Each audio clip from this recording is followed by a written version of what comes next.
Ladies and gentlemen, we are live for potentially the final time ever on the channel for NASCAR Chase for the Cup 2005.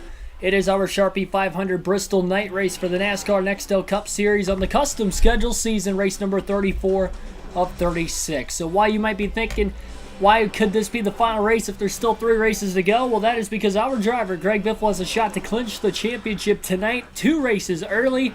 And in order to do that, he is going to need to win the race, lead the most laps, and then Jeff Gordon, assuming he leads at least 1 lap in the race today, will have to finish 3rd or worse. If Gordon doesn't lead any laps today, then all Greg Biffle needs to do is lead the most laps and win today's race, and he will lock up the championship 2 races early. Like and subscribe for more daily NASCAR content as we get into tonight's live stream. Our driver Greg Biffle had qualified in the 5th place position for today's race. He'll be starting inside of row number 3. Not sure exactly where Jeff Gordon will be starting in this one.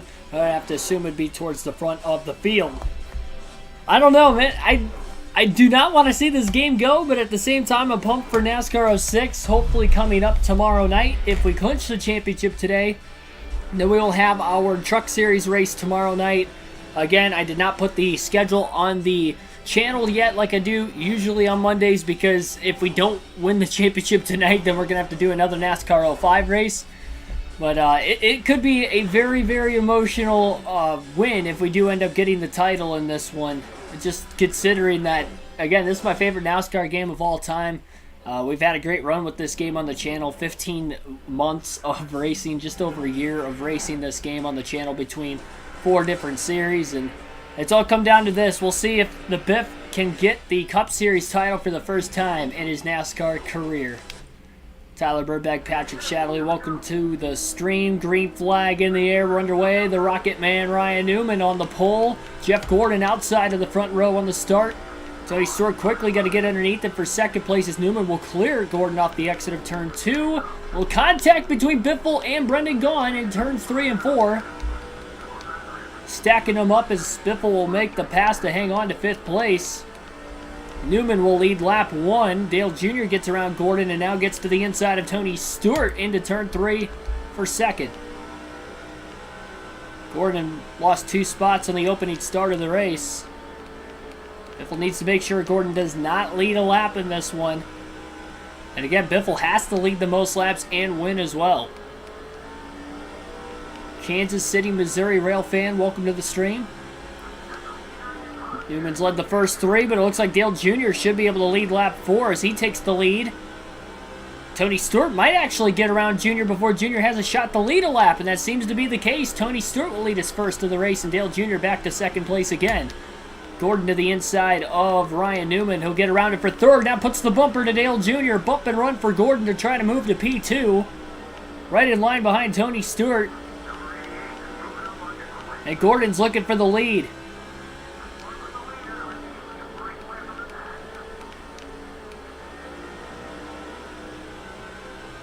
Biffle to the inside of Ryan Newman. Can't get there yet. Dale Jarrett's followed Greg Biffle to the back of the top 4. Biffle driving it in pretty flat into turn 1. Had to brake heavily to make the corner, and Newman stays in front of him. Good drive on the exit, though, and Biffle to the inside of the pole sitter. Newman into turn 3. He'll make the pass for 4th. Gordon moved up the track just a little bit. Couldn't get around Stewart that time and lost, in fact, a little bit of ground as well. Well, Reddick was good. He just had so much damage on his car after he had gotten into the wall and blown the tire that he could never recover. That, and he was trapped 2 laps down. I don't think he was, the 29th fastest car in the field, even with that damage, but I don't think he had top 10 speed anymore either. Gordon putting the bumper to Stewart. At the line this time. Tony Stewart led that lap. Biffle gets into Dale Jr., trying to bump and run on him for 3rd, but Jeff Gordon looks like he may lead this time by. That is a huge 5 bonus points for Gordon, so that will solidify that he will have to finish 3rd or worse for Biffle to win the title.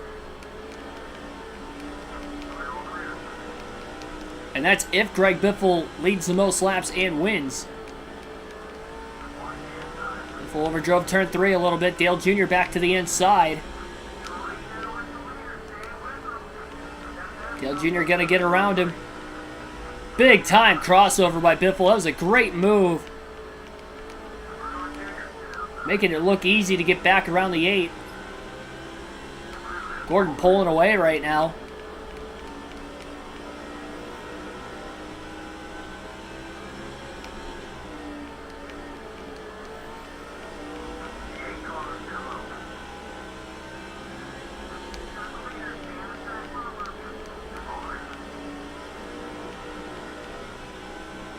If we do end up running the next race of the season, it's going to be at Chicagoland. And unfortunately, it will not be until Thursday night. We do have to run another cup race on this season.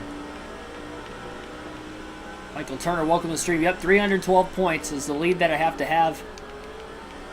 But the math is already done, at least in the sense that if Biffle wins, Gordon would have to finish third or worse with him leading right now. Gordon goes on to lead the most laps today and gets 10 bonus points. That's going to make Biffle's job even harder. The Intimidator, welcome to the stream. Billy Kramer, welcome in as well. 14 viewers already in the early going of today's race. Set a stream record yesterday during the live stream for the live commentary of the NASCAR Cup Series race at Kansas. 949 of you guys were watching at one point in time, by far shattering the record that we had at Vegas earlier this season of 489. So, I mean, that's just insane. Nearly 1,000 people watching at once. That took me by surprise yesterday. But appreciate you guys that tuned in. We're listening to the race. We'll do that again this coming Sunday at the Texas Motor Speedway for the All-Star Race weekend.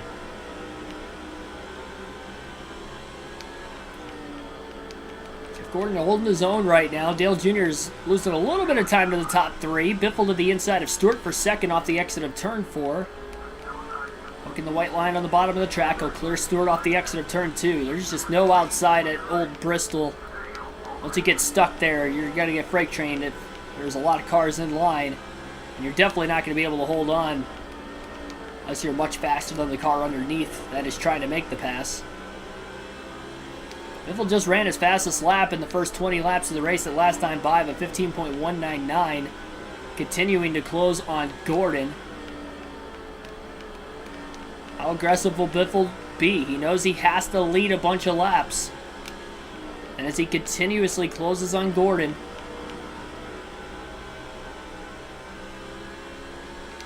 fastest lap that time by for Biffle, 15.178. Gordon a little wide off the exit of turn 2. Biffle to the inside. And Greg Biffle will take over the race lead. Our 4th ever leader in just the first 23 laps of the race. And the Biff is out in front running another one of his fastest laps of the race en route to taking the lead away from Gordon. Yep, we did reach 2,000 subscribers yesterday on the channel as well. So thank you everybody for that who have subscribed to the channel. And we have a lot of new subscribers from this last weekend's racing at Kansas as well, from both the Truck Series race live stream as well as the Cup Series yesterday.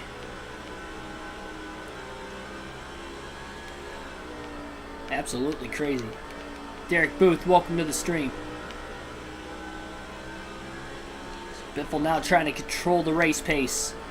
Out in front, needs to click away as many laps led as possible to try and win the title today. Problem is, Gordon running where he's at right now in second, that's not going to cut it for Biffle. So hoping Tony Stewart's going to close that gap at some point in time. Still long race to go though, 500 laps at Bristol. We're going to be here for a little while, and you never know what could happen. Our first trip to Bristol for the Food City 500 early in the season went caution-free. It was our first of what is 4 caution-free races we've had on the Cup Series season so far. So we'll see if today we'll have another caution-free Bristol race. Hard just for one Bristol race to go caution-free, let alone have 2 in one season do that, but we'll see. You never know. Alternate through the different camera angles for the first time in the race today while Biffle's out in front. Leaders have not caught lap traffic yet as we're 30 laps in.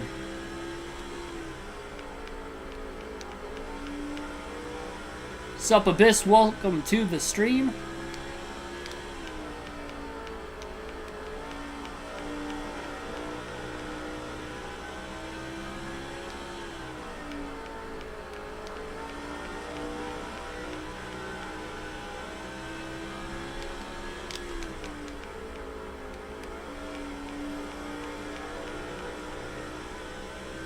say Tony Stewart is definitely starting to lose a little bit of ground to the top two as well. Dale Jr. has ran him down in a battle for third on the back bumper of the 20.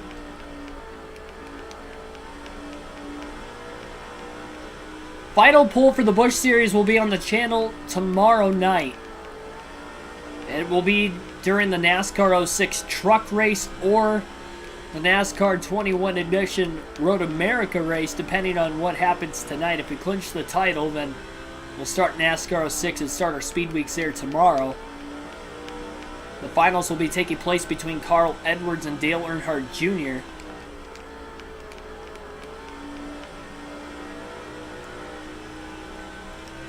Back in the gas a little too soon, barely kept it off the wall though. A little contact at the back of the pack between a couple lap cars.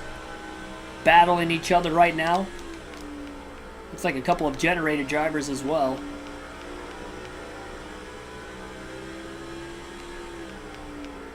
Joshua Rumsey, welcome to the stream.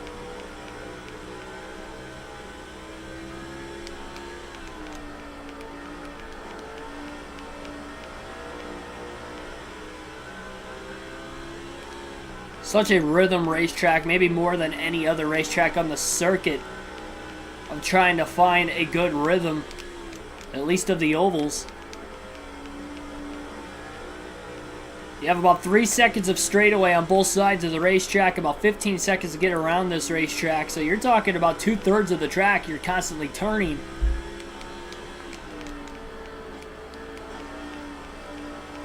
And you're carrying a lot of speed on a half-mile short track at that. Of course, the reasoning for why they call it the world's fastest half mile.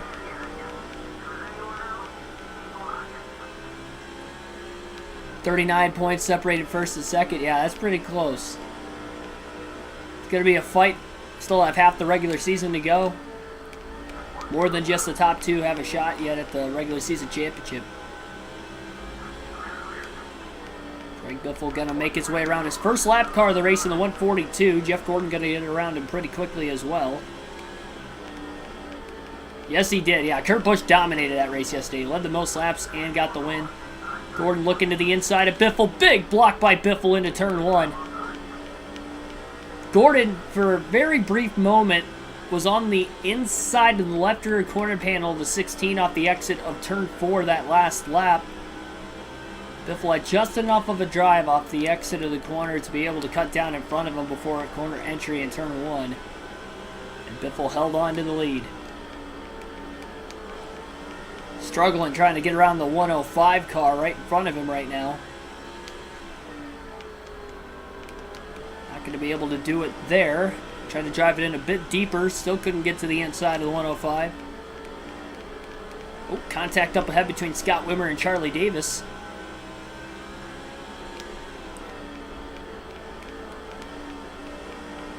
Wimmer, one of 2 rookies to win this season. In the last race, Casey Kane had gotten his first win of his career and his rookie season for this 2004 season. Just when this game takes place.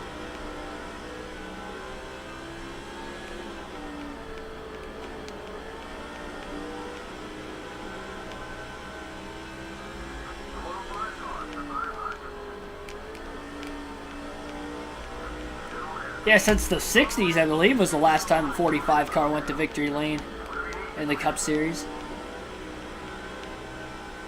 Finally got around the 105 car. Now he's quickly underneath the 123 of Davis. Good drive off the exit of turn 2. He should be on the inside of Scott Wimmer into turn 3, and is. Gordon still stuck behind the 105 car. Biffle putting a little bit of separation on him over the last lap and a half, and is about 0.7 of a second ahead at lap 49 in turns 1 and 2.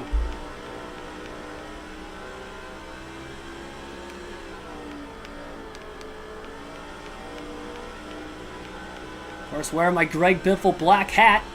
We have a black Greg Biffle paint scheme tonight. All for good luck of hopefully trying to win the championship in this race. Biffle's doing his part right now, but Gordon leading laps early. Out qualifying Biffle, that seems to matter at least a little bit.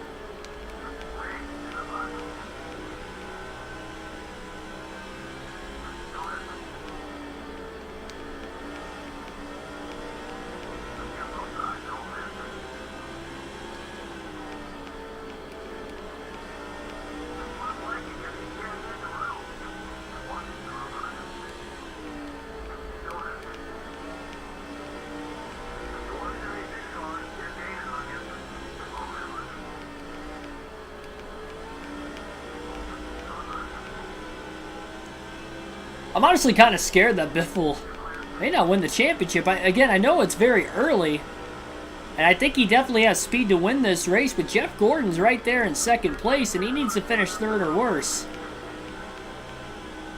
Dale Jr. Tony Stewart will keep it up on the short run, but after a little bit into this run, that wasn't the case anymore. 191 car going to move the 45 of Kyle Petty up out of the way. Robbie Gordon going to go lap down. Tim Wagner about to go a lap down. A little contact between the 16 and the 175 of Wagner. 1963. Mike Joyce said it in post race. It's crazy. Oh, Biffle nearly turned. Wagner ended up in the outside wall up the exit of turn 2. He gets to the outside of the Biff going into turn 3. That's going to allow Gordon to close in. Good save by Biffle in the early going of the race. He was definitely there, and Biffle kept squeezing him down, and Wagner couldn't go any lower with where the apron was on the racetrack, and Biffle definitely pinched him off. Our Crypto, welcome to the stream. Chance to clinch the title, indeed. Gordon closing the gap. I don't see Stewart or Dale Jr. back there in third yet. More contact at the back of the pack and the back of the lead lap between the 171 and the 45 of Kyle Petty.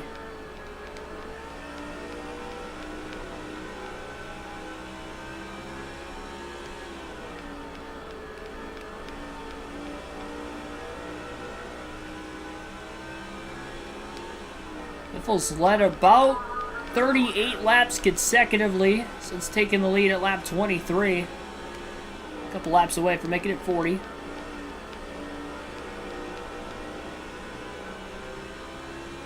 Again, the scenarios for clinching the championship, you can see it on the left side of the screen below where my camera's at.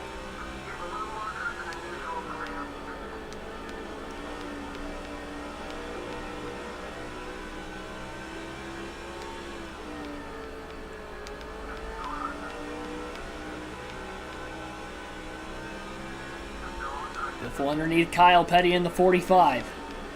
Martel Antoine, welcome to the stream. Still in the first 100 laps of this one, 28 viewers currently watching this race. Live on a Monday night. Thanks for everybody tuning in. The early going of our Sharpie 500 Bristol night race. 4 different leaders in the opening portion of this race today. Pole sitter Ryan Newman led the first few laps before Tony Stewart took the lead for a few more laps, and Gordon ended up out in front. And now Greg Biffle's led the last 43 laps and counting.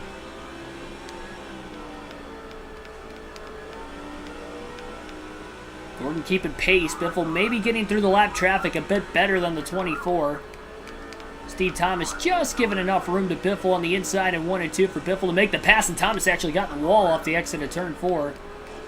Made it for an easy route for Biffle to get around him on the inside.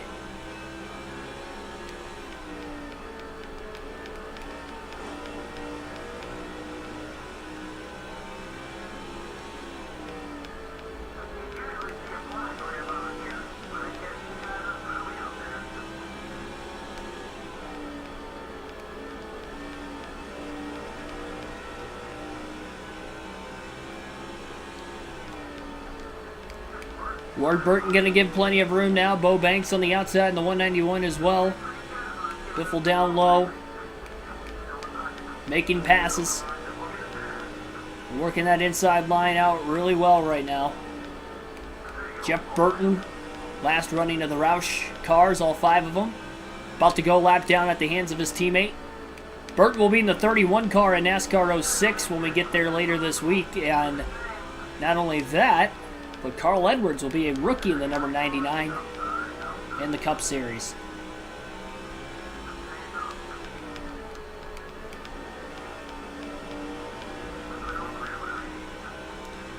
I think I'd probably lean on Suarez likely winning the fan vote if I had to guess, if he doesn't race his way in. I would definitely say Reddick would be a close second, though.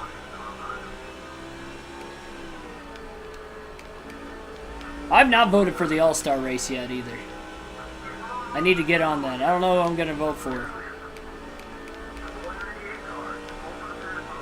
I'd like to vote for somebody who I don't think is going to make it. Mark Martin moving Joe Nemechek.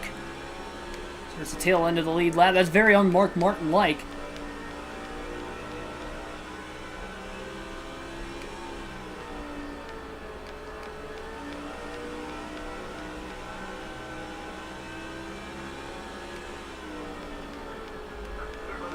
Biffle is at his largest lead in the race right now of about 1.1 seconds ahead of Gordon. Maybe pit stops could potentially shake things up. Who knows, maybe we get a caution in the middle of green flag pit stops.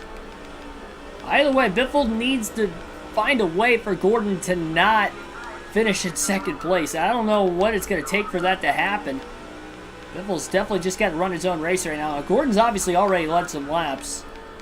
So as soon as Biffle leads the most laps in this race today, I think he's going to have to do something.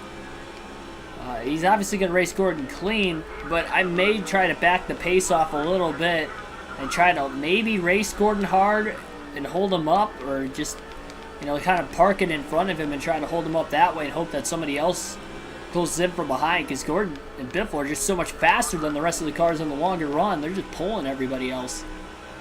And again, somehow Gordon has to finish third or worse, even if Biffle wins and leads the most laps, for Biffle to win the championship tonight.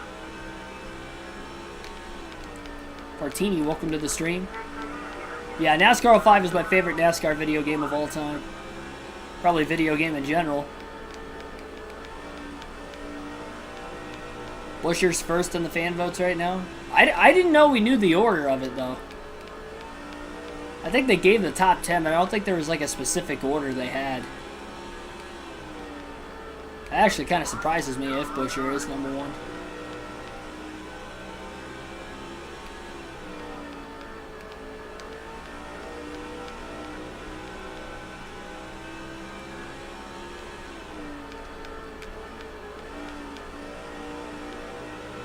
Terry Labonte, the first car, one lap down, right in line behind Biffle. Of course, that is one of Jeff Gordon's teammates.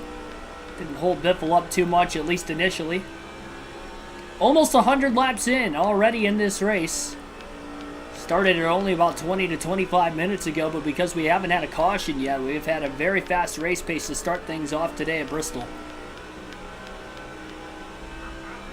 Halfway on fuel, coming to lap 85 at the line, so probably looking at just over 160 laps is about as far as you can push it on fuel. Seems about right from when we were here the last time. The Food City 500 earlier in the season.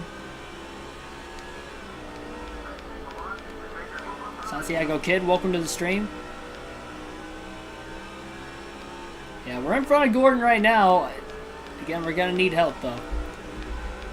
More than just beating him, and if we don't win, then we're gonna have to finish more positions ahead of Gordon than just 2, because there's an increment of 10 points between first and second in the finishing positions.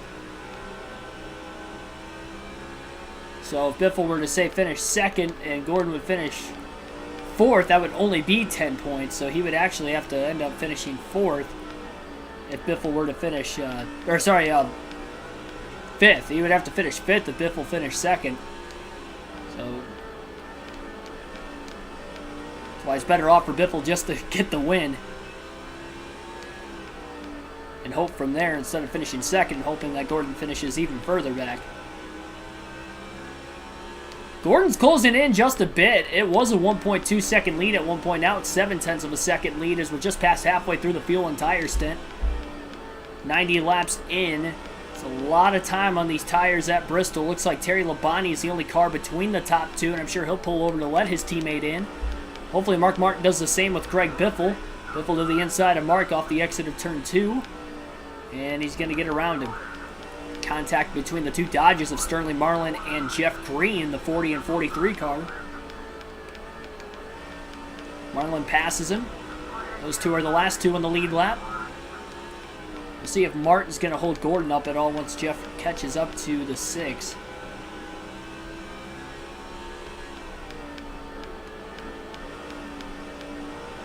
45 viewers currently watching the stream tonight. Again, like and subscribe for more daily NASCAR content if you're just tuning in. And maybe some of you are newer for the channel from this last weekend's Kansas live streams for both the Truck Series and the Cup Series over the last weekend. Appreciate you guys coming back to the channel and maybe checking this out. We'll be doing live commentary again next weekend for the Texas events for the NASCAR Cup Series. Both the Open and the All-Star race I will be doing coverage for. Potentially qualifying depending on what time that starts. I still haven't looked into what time qualifying starts for the Cup Series, but I think it's on Saturday, and I don't think I'll be able to get to that because I'll be at work.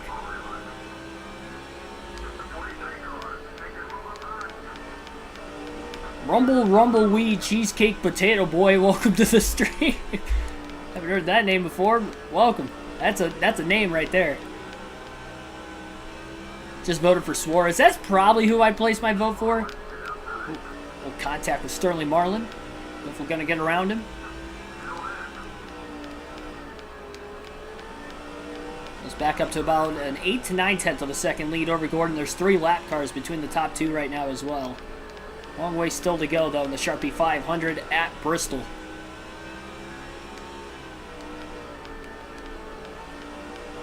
The bad luck that Suarez has had in recent weeks, too, though, even with fast cars, I'm not overly confident he's going to race his way in. It's all going to depend on where he qualifies the day before. Track position means a lot at Texas. Because, I mean, how much of a one-group track it pretty much is. And especially with these cars being edgier. He better qualify well if he's going to want a shot to race his way in. Voted for Timmy Hill. Let's just all pool our votes together for Timmy Hill and maybe he can get in. Didn't Josh Wise make it in on a fan vote one year? That was a weird time. He beat out Danica Patrick in the fan vote. I think I'm thinking it was Josh Wise. I know it was one of the backmarker drivers. I think Wise won the fan vote one year, though. That was odd. Power of social media. That'd be cool to see Ricky. Ricky's had some speed the last few weeks, though. 3 straight top 10s. He's on a streak. He may race his way in, too. Chevrolets have been fast this year. I think Eric Jones could race his way in. I think if Eric Jones qualifies well, he's going to race his way in. Him and Reddick, I'm the 2 most confident on. I'm probably more confident on Jones than anybody else, to be completely honest. As far as trying to race their way in. 3 of them race their way in, and then there's 1 on the fan vote. Just over 100 laps complete. The Bristol night race. Greg Biffle trying to get the Bristol sweep this season. He won the day race earlier on in the year. Not only is he doing that, he's trying to win the championship along with it. On the inside of the 142. All clear.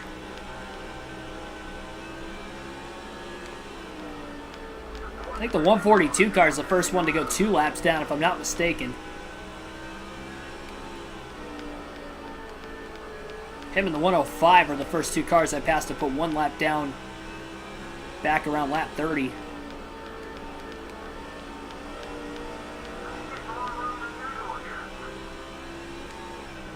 Yeah, I saw that comment. 39 points separating the top 2 in the fantasy league. It's getting tight.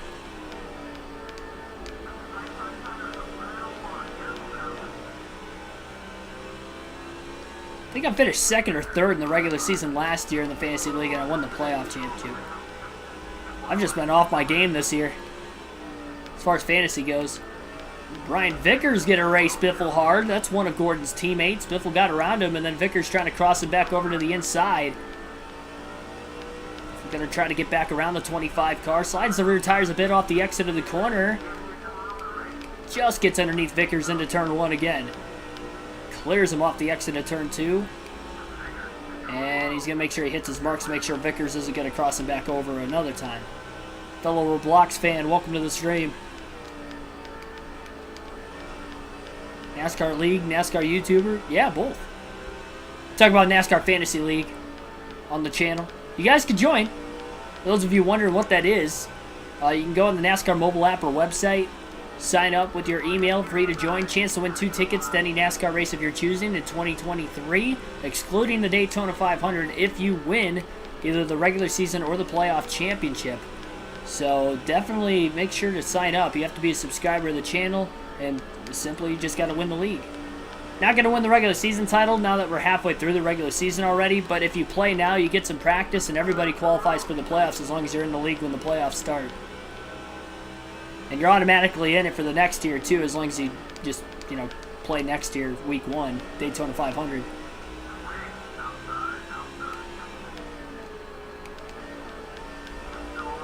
Ben Simmons, Legend Cake Pop Heater, welcome to the stream. Bristol night race indeed. At Old Bristol. I mean, this is like, it's Stadium Bristol, but not the Progressive Banking Bristol. This is pretty much a one-groove racetrack. We haven't seen anybody make a pass on the outside all day long. And even when the faster cars like Gordon or Biffle have been hung up on the outside, they can't really go anywhere but backwards.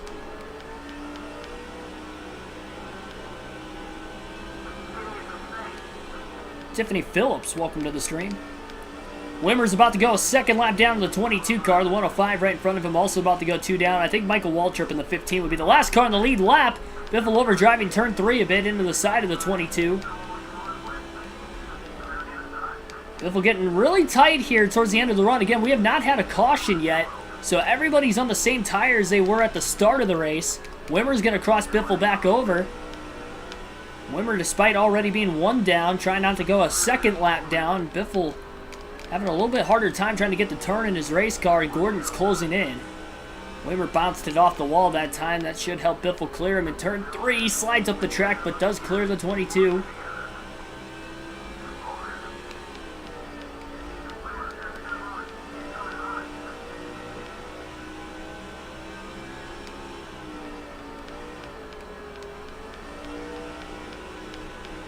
AJ, welcome to the stream.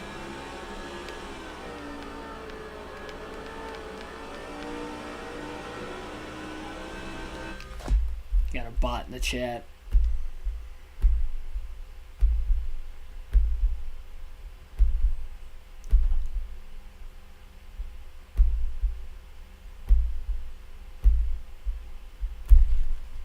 Resolving that issue real quick.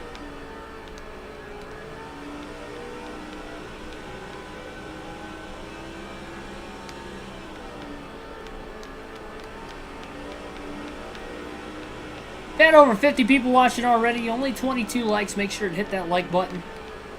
Helps out the streams. Pretty much stream every night on the channel, for those of you wondering as well.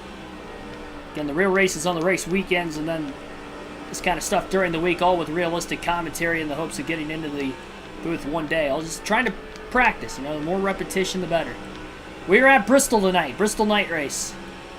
It's in the title. I didn't have it in the thumbnail today because I figured it was more important to state that we have a shot to win the championship. A couple races early in the season-long points format for our 2004 season. And this is NASCAR Chase for the Cup 2005.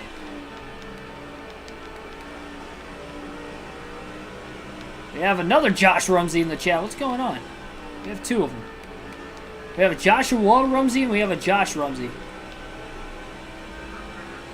I'd like to know if that is just a coincidence or if somebody just started a random profile for that reason.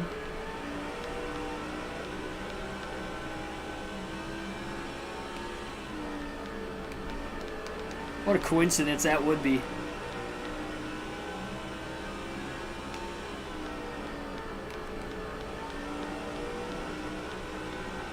Dale Jarrett is the first car 1 lap down. I wonder if Jarrett's on the lead lap.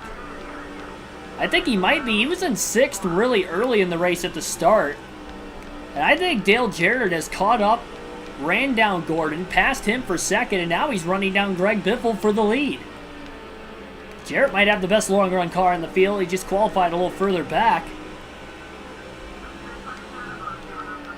That's interesting. Legit, your name is Josh Rumsey. That's crazy.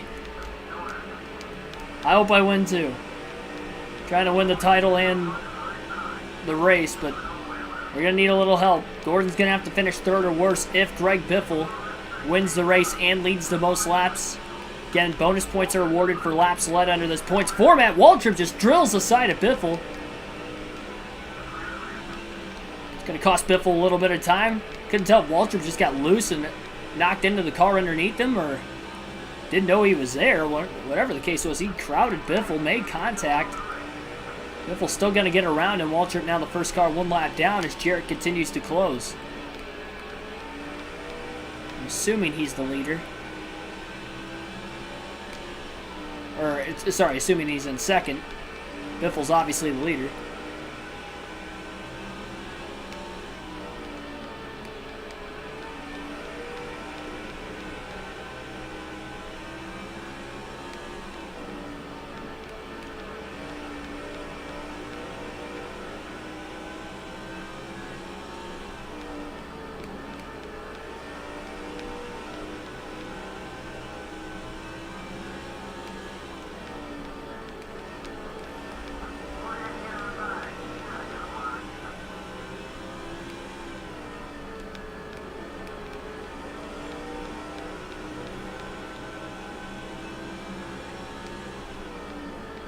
Yeah, trying to side draft at Bristol. I don't know about that. Ooh, contact between the 171 and the 123 up ahead. Steve Thomas and Charlie Davis, a couple of the fantasy drivers.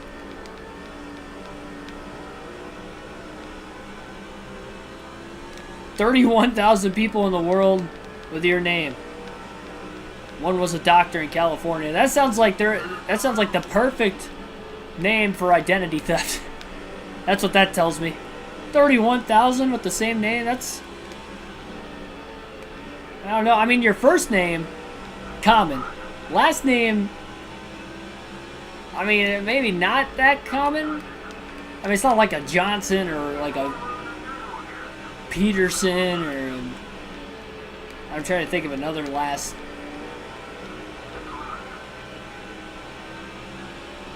Common Thompson.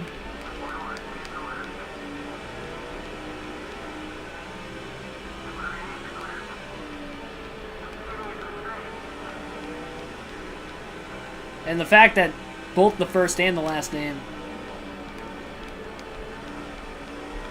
match 31,000 times, that's crazy.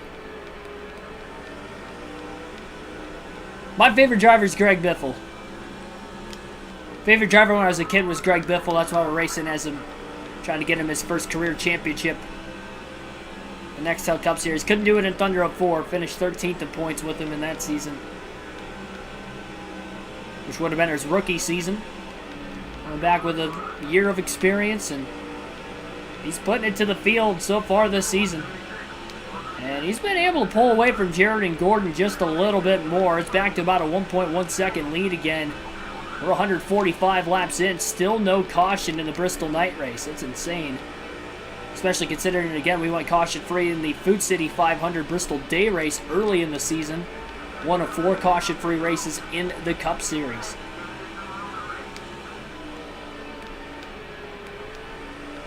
It's a big Laroa.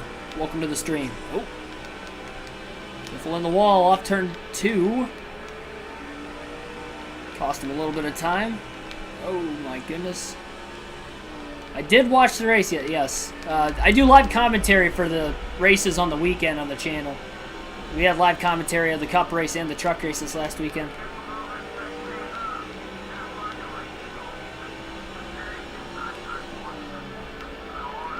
Doing live commentary for the Texas All-Star race next weekend as well. Oh, it looked like Jarrett. I think he was just coming out of pit road, I'd have to assume. But we have some drivers pitting right now in desperate need for tires. Dale Jarrett pitting well before Greg Biffle. Biffle's going to take this run as long as he can in case we get a caution in the middle of green flag pit stops. Had quite a few drivers pit already. This is going to trap him multiple laps down. 150 laps in. Biffle knows his situation if he wants to win the championship, and short pitting is not going to help him if we get a yellow.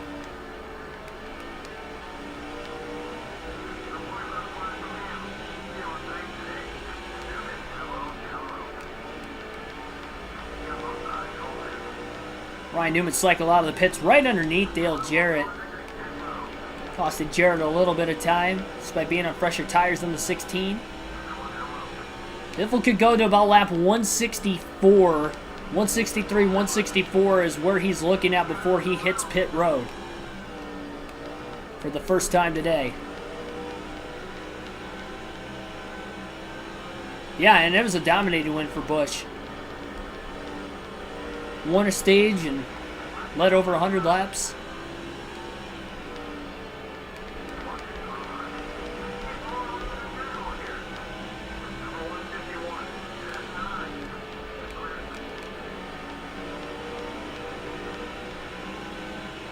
I was like, no penalty. Immediately left me.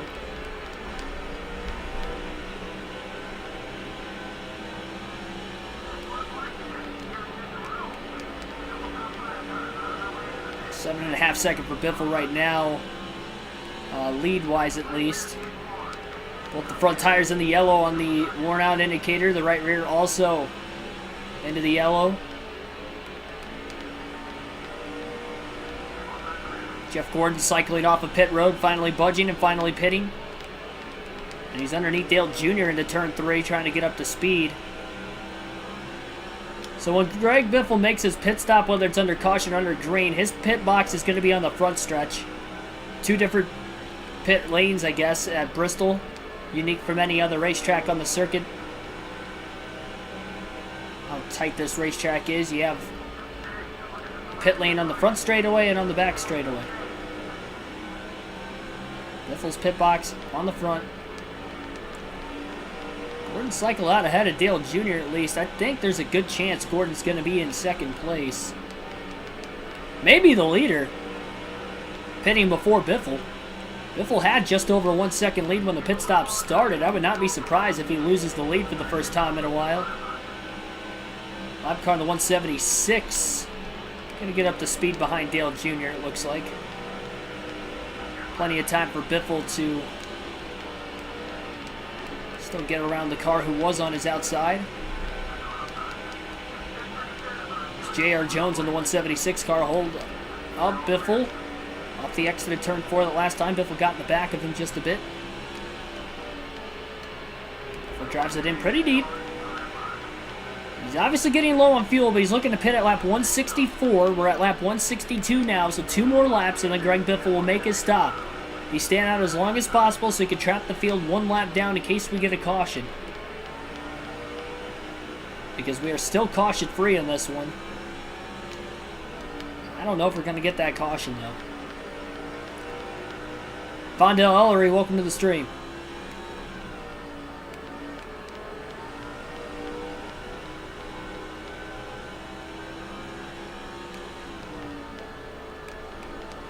Biffle will pit this time. Going into turns 3 and 4. Not going to risk it another lap and risk running out of fuel. Trying to get down to pit road speed, which is only 70 miles an hour at every track on this game, and he'll easily get down. 4 tires of fuel, no adjustments coming for the Granger Ford of Greg Biffle. We'll see if the pit crew can make a clean stop for the first stop of today's race. Green flag pit stops at Bristol. Oh, and the Jackman has made a mistake already.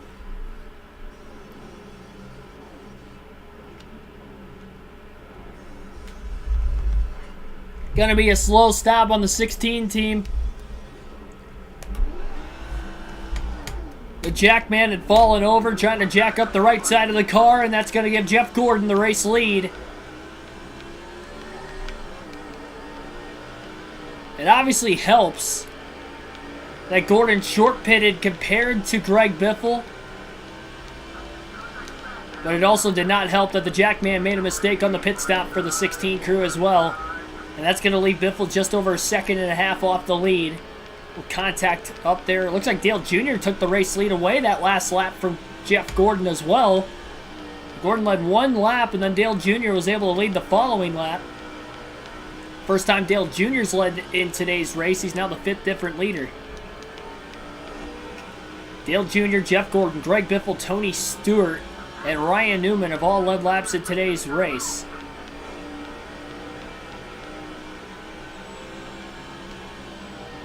Yeah, the All-Star race is at 7:30, but the Open is supposed to start at 6 Eastern Standard Time.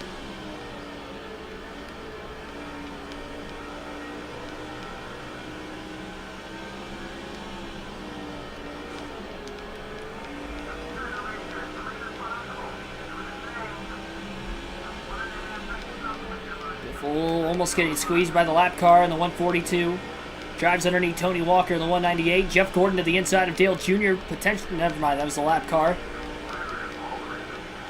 It's a lap car that last time.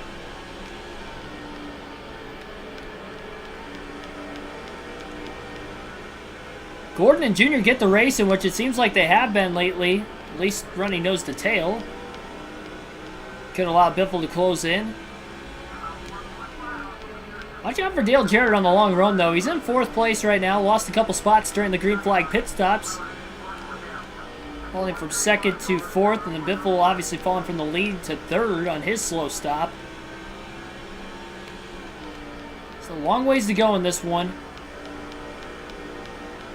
At least one more stop yet to the finish. Maybe more if we get any cautions.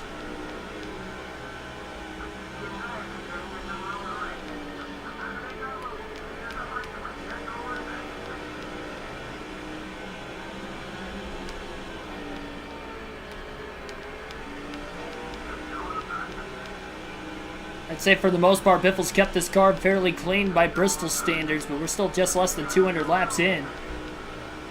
Looks like Dale Jr.'s put a little bit of a gap on Jeff Gordon. Biffle's closed that lead down to a little less than a second now. Back from Dale Jr. A lot more lap traffic obviously still to come. A couple lap cars and a bit of a break, and then there's a lot more lap cars that Jr.'s closing in on as well.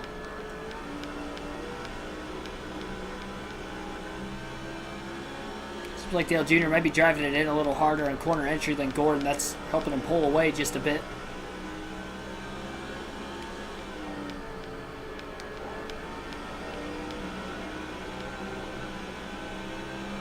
Biffle running a similar line to Dale Jr. It definitely looks like Gordon's about a half a car length off the bottom, and then right in the center of the corner he hooks down on the yellow line. So just a wider corner entry by Gordon. Trying to sweep the corner out a little bit more. And running it a bit flatter. It might be a little easier on his tires, but at least for right now, it's allowing Biffle to close the gap to the back of the 24. These are the two battling for the championship. Gordon's going to fight hard to try to keep Biffle behind him.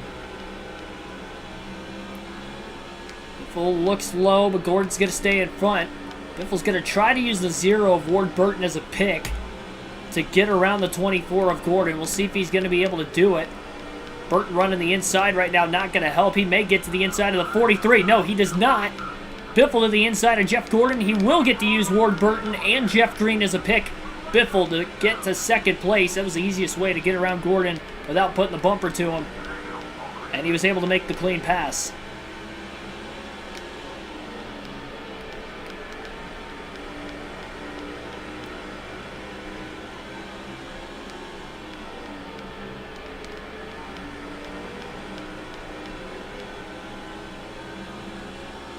Now he just needs to get to the lead.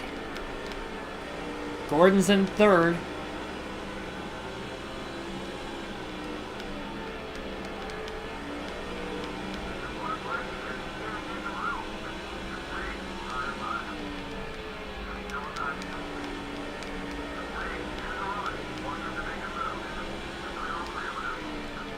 Name with a bunch of letters in it. Welcome to the stream. I can't read all that on the fly. Not without pausing it, at least. I don't want to do that. I see you in the chat, though. Welcome to the stream. Oh, a little contact.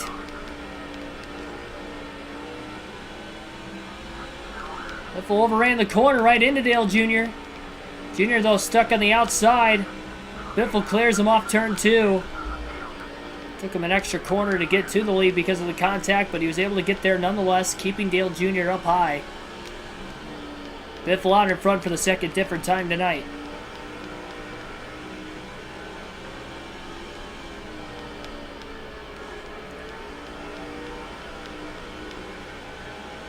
Good race so far.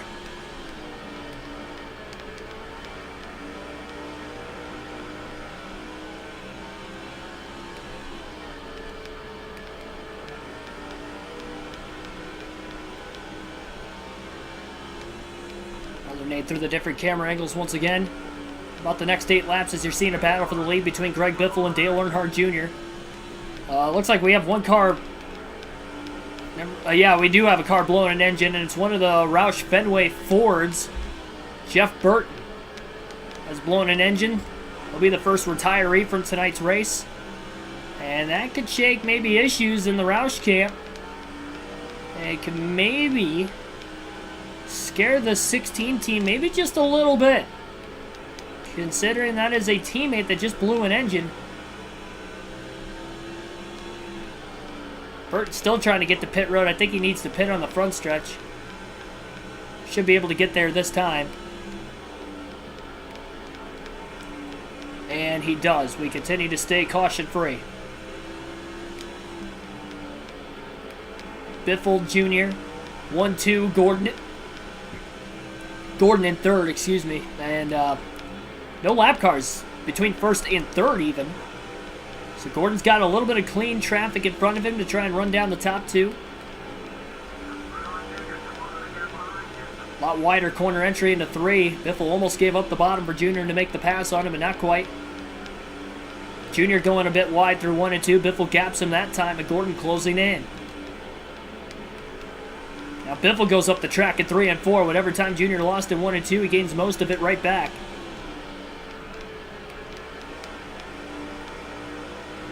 Next 3 lap cars directly in front of Biffle are already 1 lap down. 105 car right in front of the 16. Biffle hooking the yellow line. Left side tires maybe a hair below it, trying to make sure he gets the pass on the 105. And he'll be able to do just that. He'll clear him off the exit of turn 2. Now Dale Jr.'s got to get around him.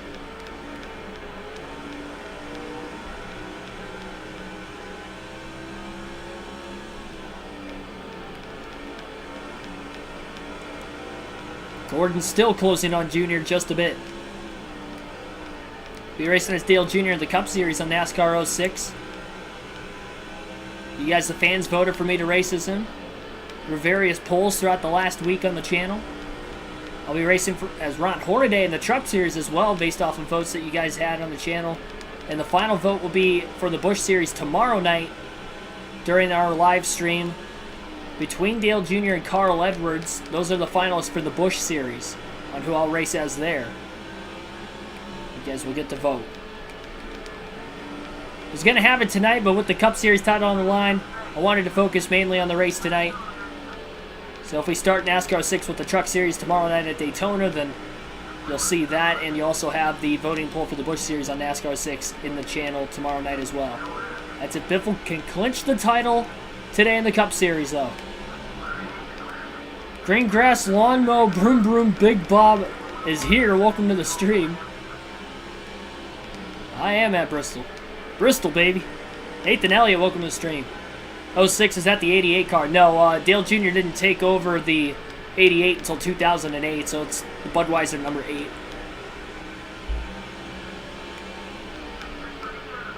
Oh, Biffle into his teammate Martin. Not a mistake Biffle need to make. With second and third place right behind him, Gordon's really closed the gap. He gets to the inside of Dale Jr. for second in turns 1 and 2. Second place is all Gordon needs to finish to at least maintain a shot at the championship going into the final 2 races. Regardless of where Biffle ends up finishing and regardless of how many laps he leads. Gordon wants a win, though, as he is right behind Biffle. Remember, this is a potential crown jewel event for some people and some drivers in the field. Everybody wants to win the Bristol night race. Nice to Monkey 92 Hammer. Welcome to the stream. William Windex is in the chat as well. Junior trying to get back around Gordon, putting a lot of pressure on him. A lot of lap traffic right in front of Greg Biffle. Caution free through over 200 laps in the Bristol night race and the Sharpie 500 so far. And what a battle we have going on for the lead, even after a long green flag run within the top 3.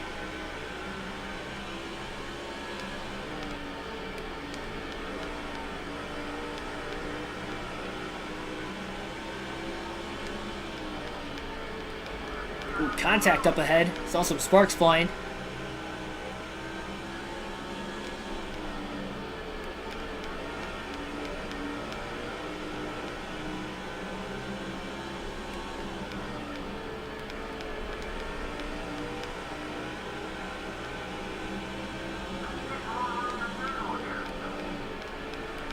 Dale Jr. got back around Gordon again for second. Those guys raced each other a bit to allow Biffle to pull away by a couple more car lengths, giving him a little bit more breathing room as he catches more lap traffic. Around Charlie Davis and Robbie Gordon pretty quickly. They're side by side behind Biffle now. That could hold up Jr. and Gordon a bit more. Biffle looking to the inside of Ronnie Reynolds. Almost halfway home or 40 laps away from the cross flags mark in today's race.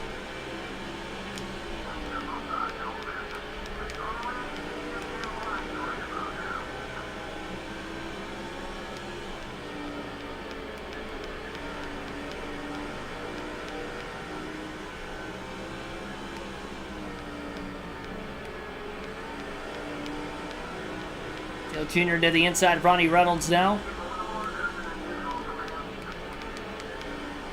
Yeah, 30 likes on the stream right now as well. Thanks for everybody hitting that like button. I mentioned, I said let's see if we can get to 50 in tonight's stream when I started it off, and we're not even halfway through the race. We're over halfway there, so I think we can get to 50 tonight. Helps out the channel, helps these streams out quite a bit. Follow the YouTube algorithm. Over 375 likes on last night's stream. Or yesterday afternoon's stream, I should say, the Kansas Cup race as well. That was also a record on the channel, as well as the concurrent viewers we had. I think the overall viewership at the end of the race, too, was very close to Talladega's fall race last season, which is still the highest viewed stream on the channel. On the live commentary side of things. But not by much. And I think we can still break the record if we get more views on that, considering it's close after 24 hours compared to that Dega stream has been up for a while now. What, 6-8 months, something like that? October last year?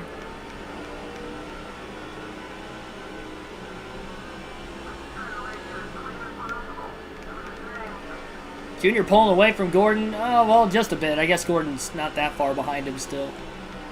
A little breathing room for Biffle. If you call 0.6 of a second breathing room. A few car lengths at Bristol at least. If they're not close enough to get to your bumper, then it's a little bit of breathing room. Whenever you're short track racing. The field's so spaced out right now in such a long green flag run, you gotta imagine there's gonna be a lack of concentration by somebody in the field, especially somebody who may not be battling as much for a lead lap position or up towards the front of the field. And that's where we can see a caution, a little contact as Biffle pulled up a little too high on Sterling Marlin in the 40. Squeezed both himself and Marlin into the wall off turn 4. We're going to stay green. That's going to add a little bit of damage to the right side of the 16 car as well as the 40. And allows Dale Jr. to be a couple tenths quicker than Biffle that last lap as well. Bristol. Yeah. Mark DeMars, welcome to the stream.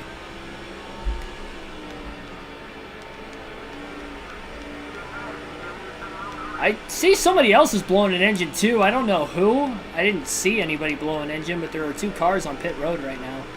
I know Jeff Burt blew an engine already, but I'm not sure who the second one who parked on the backstretch is. Looks like it might be Jimmy Johnson, but I'm not entirely sure. It looked like it could be the 48 car. I guess we're not really going to know until the end of the race, for sure. Joel Flork, welcome to the stream. Boy, Biffle stuck on the outside. Austin Hamilton gets underneath him, trying to cross the Biff over. Looks like Dale Jr. stuck on the outside as well. Jeff Gordon might get around him. Biffle's hanging on the outside pretty well for right now. He's going to have to drop back down to the bottom behind Hamilton. And Junior's able to get down to the bottom just in front of Jeff Gordon as well. Still just over a half a second lead for the Biff. Just shy of halfway at Bristol.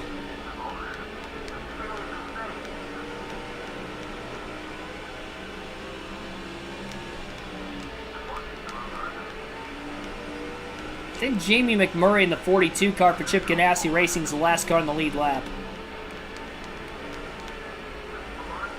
Yes, I have been to the NASCAR Hall of Fame once. It was when I was in Charlotte in 2019 for the Roval.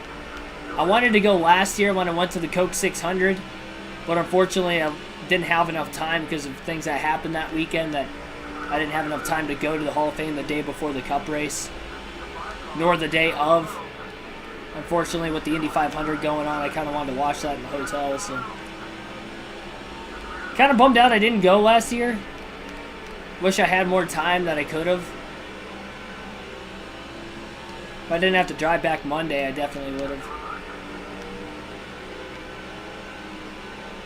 I'll make the initiative to go again, though, for sure.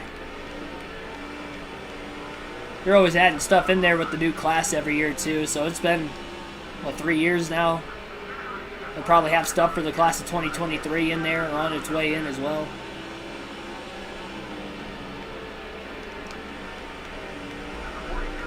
Little bump to the back of McMurray. Biffle drives underneath him. Oh, a little more contact with Jamie Mack.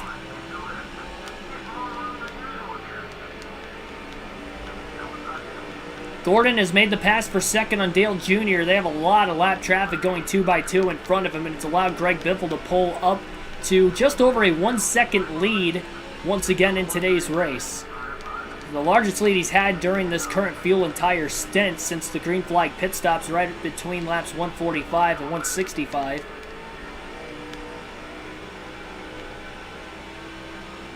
Oh, he used to live near there, okay. I'd like to move to Charlotte. Ideally, and obviously that would help me in my pursuing of my dreams of becoming a commentator. That being NASCAR's hub, essentially.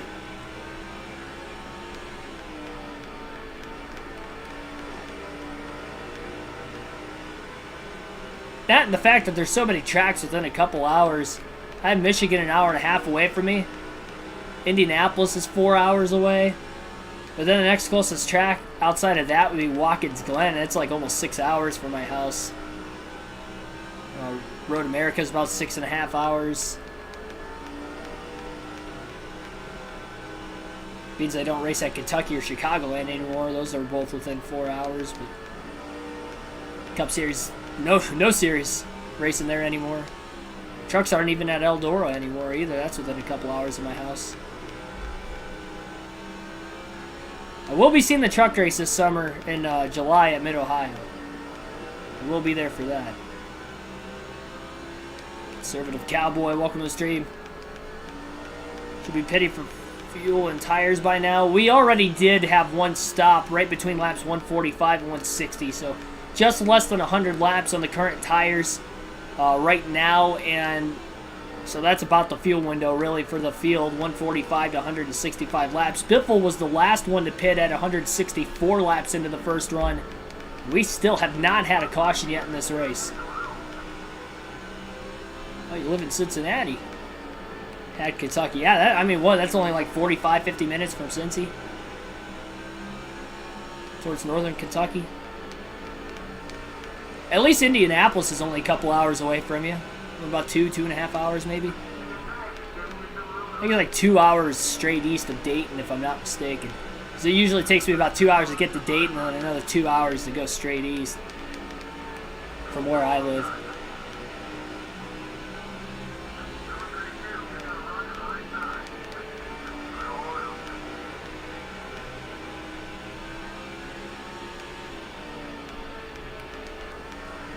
I didn't realize Jeff Gordon's really closed that gap on Biffle. It's down to about a half a second all of a sudden. We're getting around Dale Jr. for second a little bit ago. He is charged through that heavy amount of lap traffic, and now he's getting held up by the next car. Biffle about 2/10 quicker than Gordon that last lap. Gordon finally to the inside of him, and there's about to be no more lap cars between the top two. About halfway home.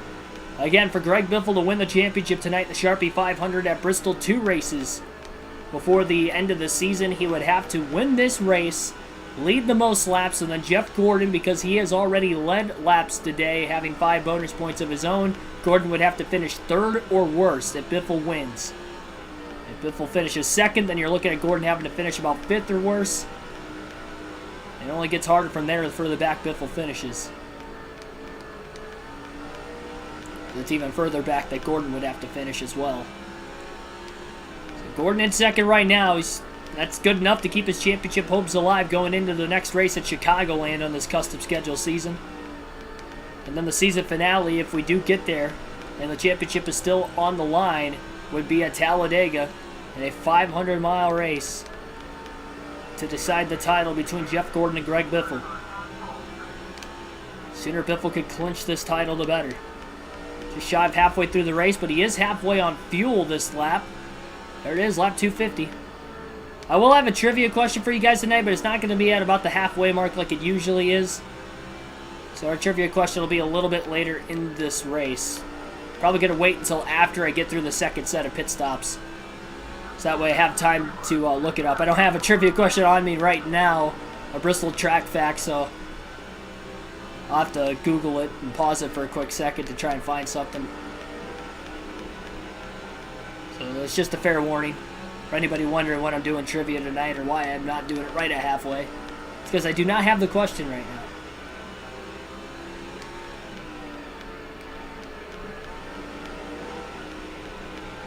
now. Dale Jarrett was in fourth. I don't know if he's still there or not. I haven't been able to see him since everybody cycled off of pit road. He had great long run speed in the opening field run of the race and actually drove up as high as second in the running order within a little over a second behind Biffle when the pit stop started, but he fell back to fourth. Biffle fell back to third, and it was Gordon and Earnhardt who were out in front. Gordon initially had the lead, and then Dale Jr. took the lead about a lap after everybody cycled through the green flag stops earlier in the race. Gordon has charged within a half a second of Biffle again. The next lap car ahead of Biffle is one of Gordon's teammates, rookie Brian Vickers, in the 25 car in the GMAC Chevrolet.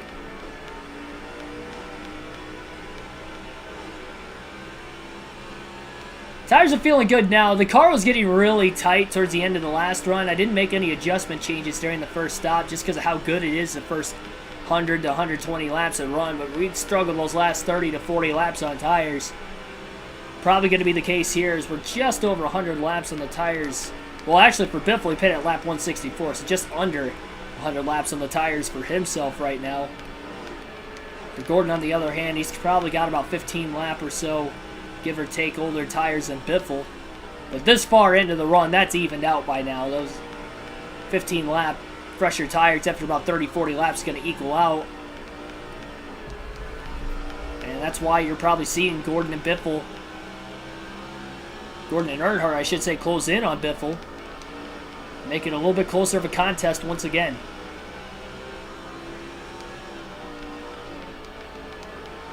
Not a lot of comers and goers in this race. 5 different leaders so far. But just a chain reaction of events. Biffle pulls away a little bit getting through lap cars, and then he tends to struggle through lap cars, and the other drivers, like Gordon and Earnhardt, start to get a little bit better. We got a little loose off turn 4 that time. Car wiggled quite a bit. It messed up his entry into 3, and Gordon has closed the gap even more. Almost lost my voice there for a second. Oh, jeez. No, not this. Got a frog in my throat.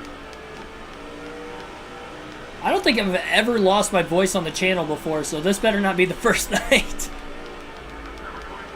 I guess I use so many days of live realistic commentary in a row and I'm constantly talking. I'm surprised I've never lost my voice on the channel.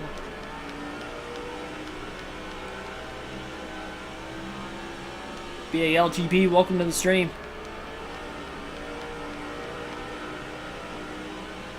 Longest racetrack you can think of is the Isle of Man.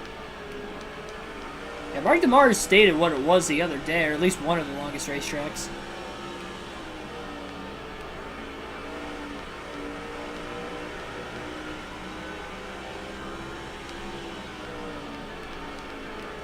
Scott Riggs put the bumper to Vickers. Both the 10 and the 25 are one lap down. They're running side by side, and Riggs will make the pass. Just closing in a bit quicker on him. Vickers again dives underneath the 10. And gets right back around Riggs again.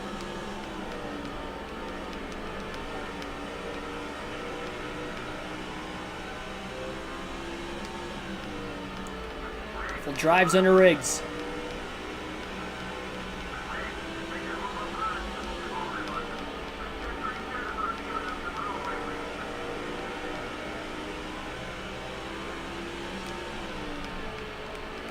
Biffle now underneath Vickers. Vickers put up a little bit of a fight the last time Biffle caught him to put him a lap down.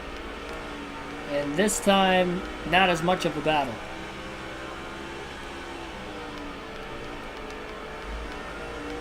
Gordon still can't get around Riggs in the 10 car through 3 and 4. Sits behind him again. Gordon and Earnhardt were right on the back bumper of the 16 until he caught the 10 and the 25, and he blew around both of them pretty quickly.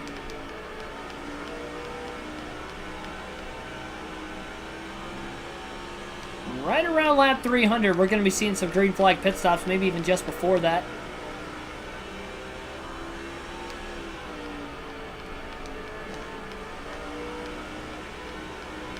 Biffle should be able to go to lap 328 before he ends up having to pit again.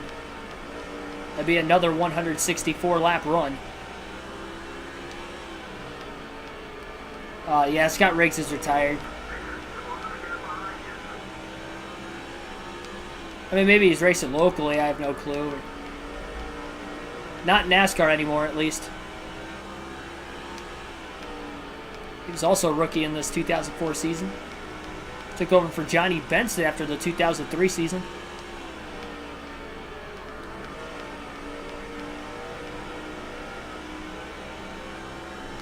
How's my forefingers working? Pretty good. I mean, I do this. They're all calloused. Doing this on a somewhat nightly basis. Doing full races. I'd say the road courses probably put a little bit more wear and tear on my thumb with the analog stick, but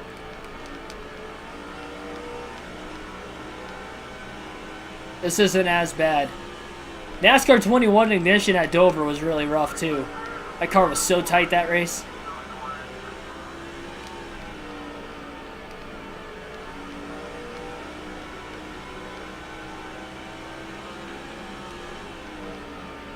But I gotta say, this car's handling pretty well right now, so it's making it a lot easier on my hands.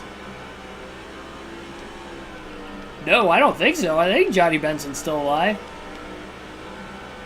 I mean, he didn't die in an accident in a race, at least. I don't know, maybe like off the racetrack. I have no clue. I didn't think so. I thought he was still alive.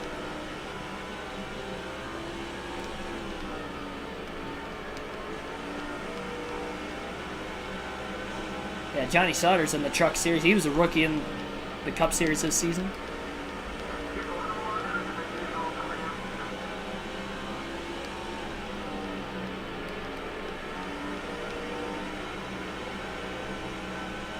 Still sitting there, just the two drivers out of the race, despite being over 250 laps in. But this race is still caution-free, so those only two drivers that are out because of engine failures. No accidents yet.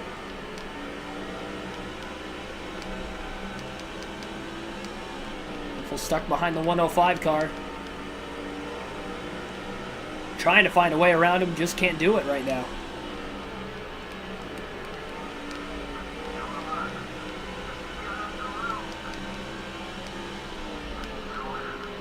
The 105 car is not allowing Biffle to get through. It looks like Dale Jr.'s back to second place again. Just shy of pit stops. Benson's still alive, 58 years old. Alan Barkley, welcome to the stream. Thanks for that.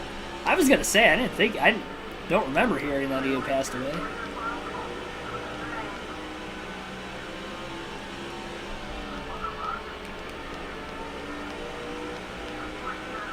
Maybe you're thinking of John Nemechek. Well, the next step to clinching the championship tonight is complete. Greg Biffle has just clinched the most laps led, as he's led well over 200 laps in today's race. About to be 250 laps led in this one. He has dominated in the laps led category, but can he seal the deal getting the win? He still has a little less than a 1 second lead. And a couple more pictures left remaining. No, not Joe Nemechek. No, Joe Nemechek is still alive. You're thinking of John Nemechek. His brother.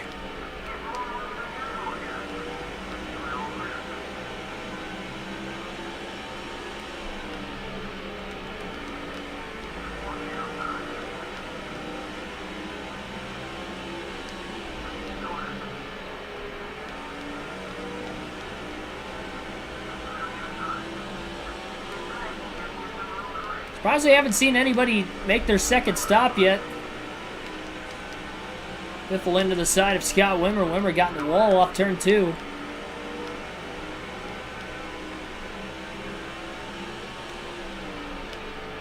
Oh, now he got into Steve Thomas. Thomas in the wall in contact with Wimmer as they were 3 wide. Off the exit of turn 2.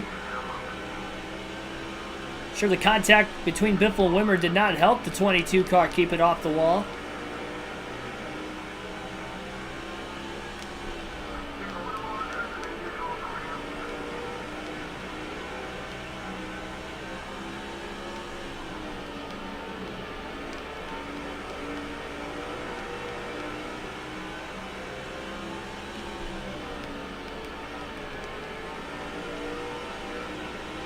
Ricky Rudd's just retired.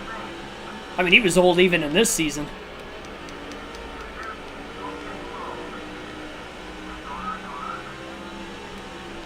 I think he started running part-time after the 2005 season.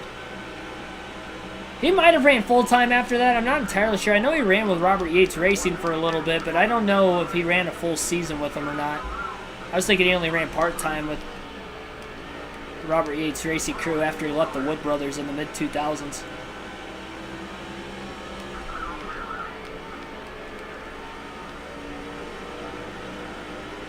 Casey Kane would be the last car in the lead lap right now. He was the winner in the last race at California. Biffle dealing with some tight conditions with his race car at this point in the run. Ward Burton going to get right back around and Biffle crosses him over. Burton already 1 lap down. And it looks like green flag pit stops will be starting up for the second time tonight. Casey Kane's going to pit from the tail of the lead lap. And Biffle could go a little over 30 more laps on fuel, and that's his plan.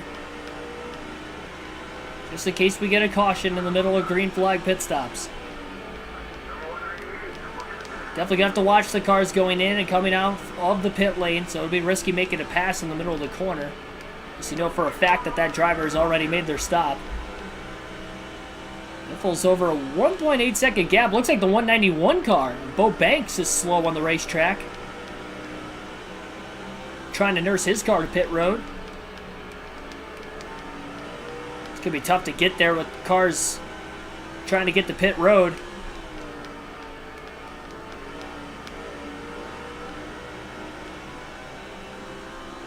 Almost to the 300 lap mark in today's race.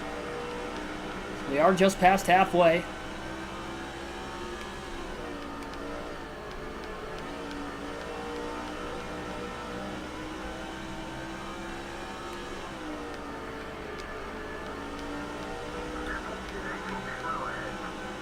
You just said Biffle's exiting pit road. That's not true. We haven't even made our stop yet.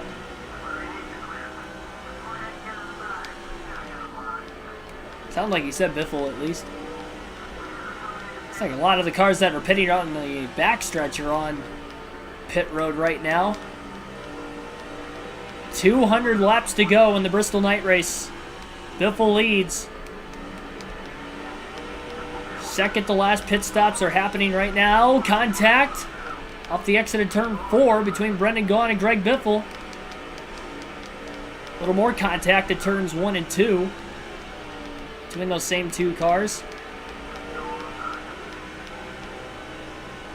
Oh man, Biffle in the wall after squeezing Gaughan up there. So Jeff Gordon's already pit. He's coming off the pit lane right now. Biffle gonna get around him.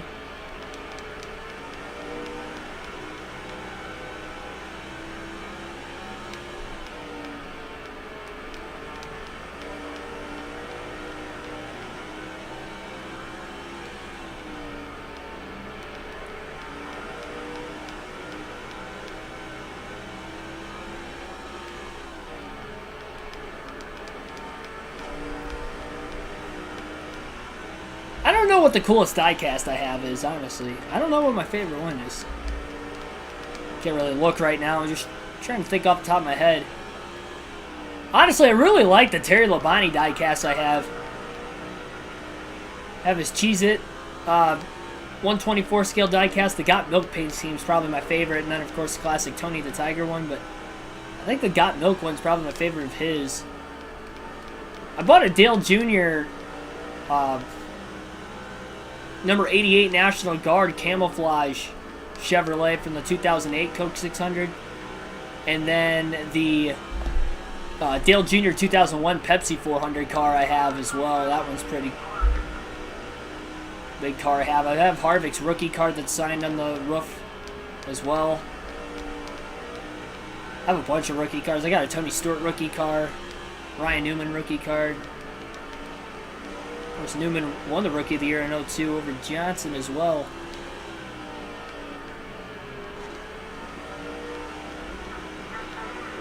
I've shown them all off on a live stream. I showed them all off during the rain delay at Dover a couple weeks ago when I did the live commentary for that, and on Sunday we didn't get any racing past lap 70, so I was showing off all my diecasts, at least at the 124 scale. Jeff Gordon trying to get one of his laps back right now on Greg Biffle. Biffle's trying to hold him back as much as he can on his older tires. It's going to be more beneficial for Biffle, keeping the 24 car in his rearview mirror. Biffle's the last car in the lead lap that still has to hit pit road for a second stop of the day. And he still has about an eighth of a tank of fuel left before he'll have to pit. And looking at lap 328 being the pit stop.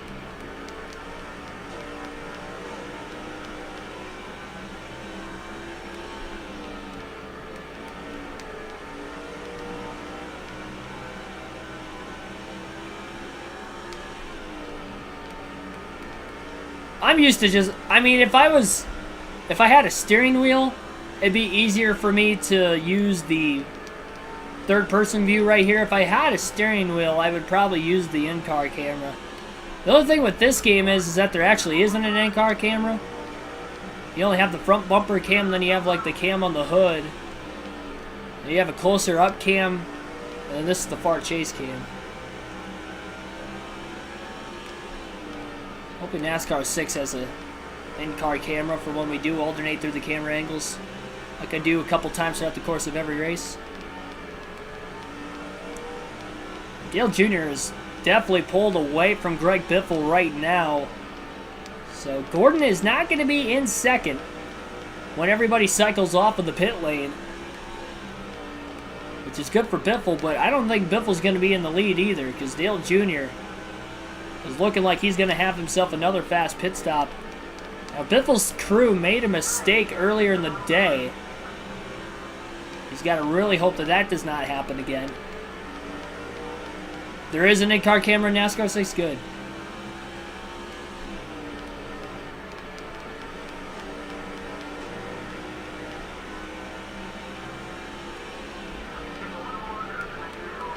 No, Robert Yates Racing is no longer a team in NASCAR. They don't have... Roush Yates is the engines. So they kind of merged with their engine department. When Robert Yates left racing, they still wanted to be in NASCAR, and Roush needed some help on their engines, so they merged. So all the Fords have Roush Yates engines. So he is still incorporated in NASCAR in one way, shape, or form. He doesn't have a race team anymore, but he helps with the engine department for all Fords in the Cup Series.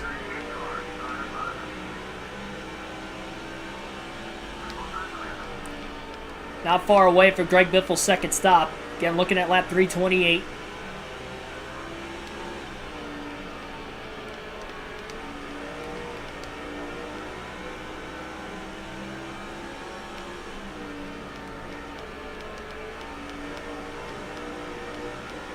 Worst crew Biffle had was at Pocono. What year?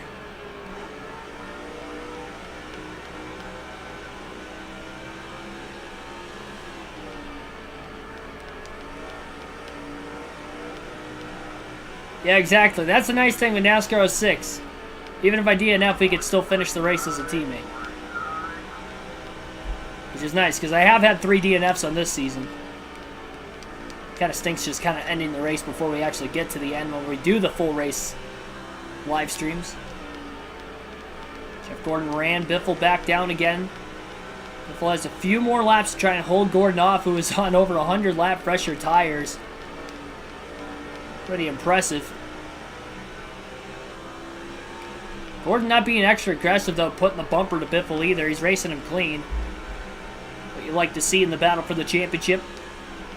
We'll see how that will progress forward, though, as we get later into this race. We're already under 200 to go, but still one more pit stop after this next one for Biffle.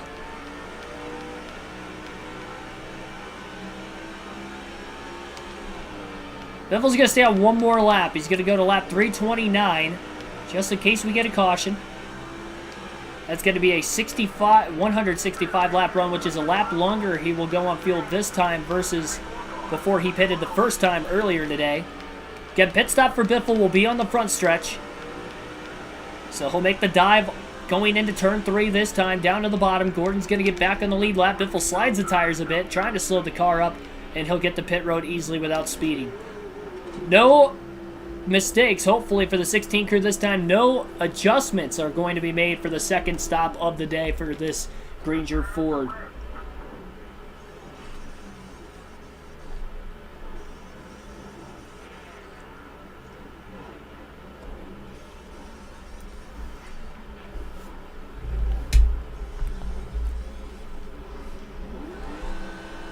Clean stop that time for the 16 crew. There goes Dale Jr. He'll cycle out as the race leader.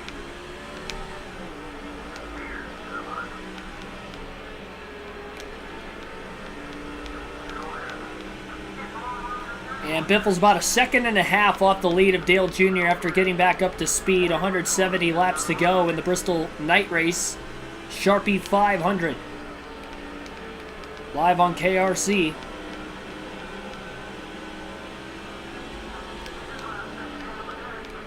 One lap car between the top two, and that's it right now. Biffle's got a little bit fresher tires by pitting a bit later, but that also, again, allowed Junior to get to the lead in the first place. With Junior pitting about 20 to 30 laps before Biffle. We'll probably see some drivers pit as soon as the window opens to the end of the race. Again, we are still caution-free in this one, and we're almost 350 laps in.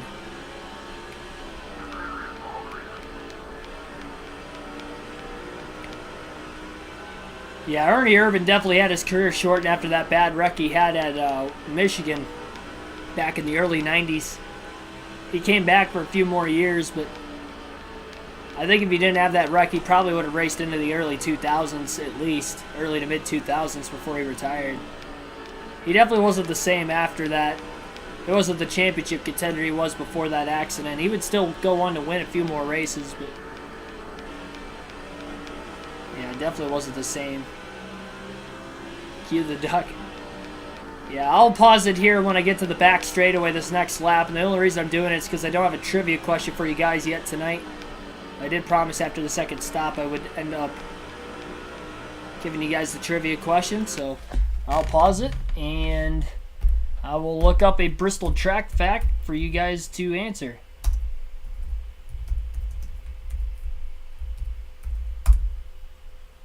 Don't like pausing the action, but it's my fault for not getting a trivia question for the stream started. Usually try to ask one every night.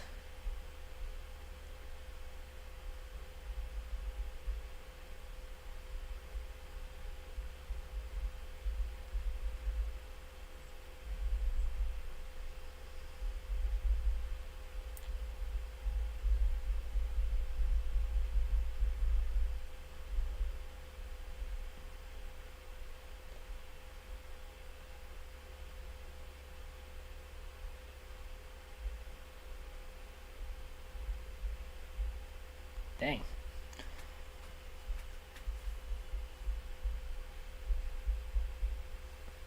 All right. I think I have the question.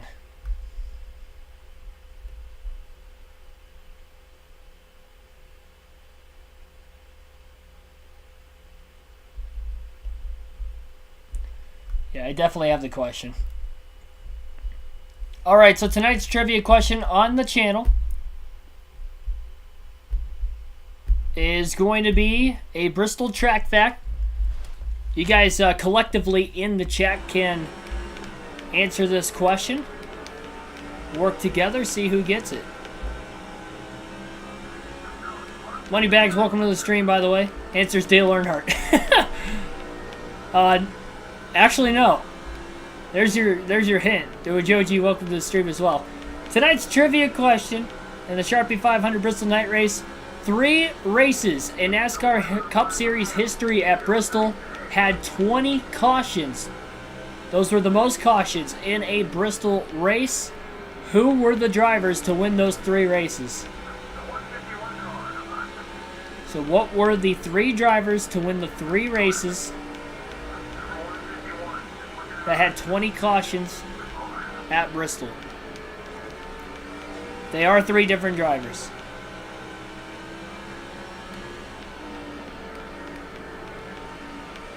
Sipping for some sandy cheeks. Welcome to the stream.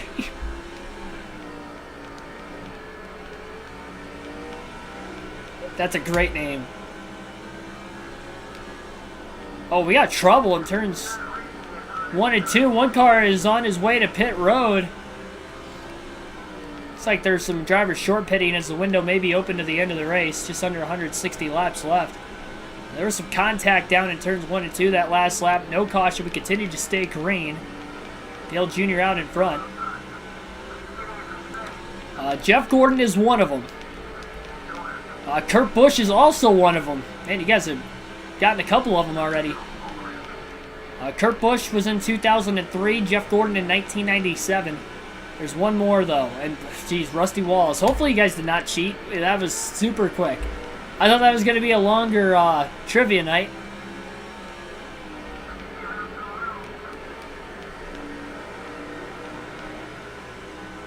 That was super quick.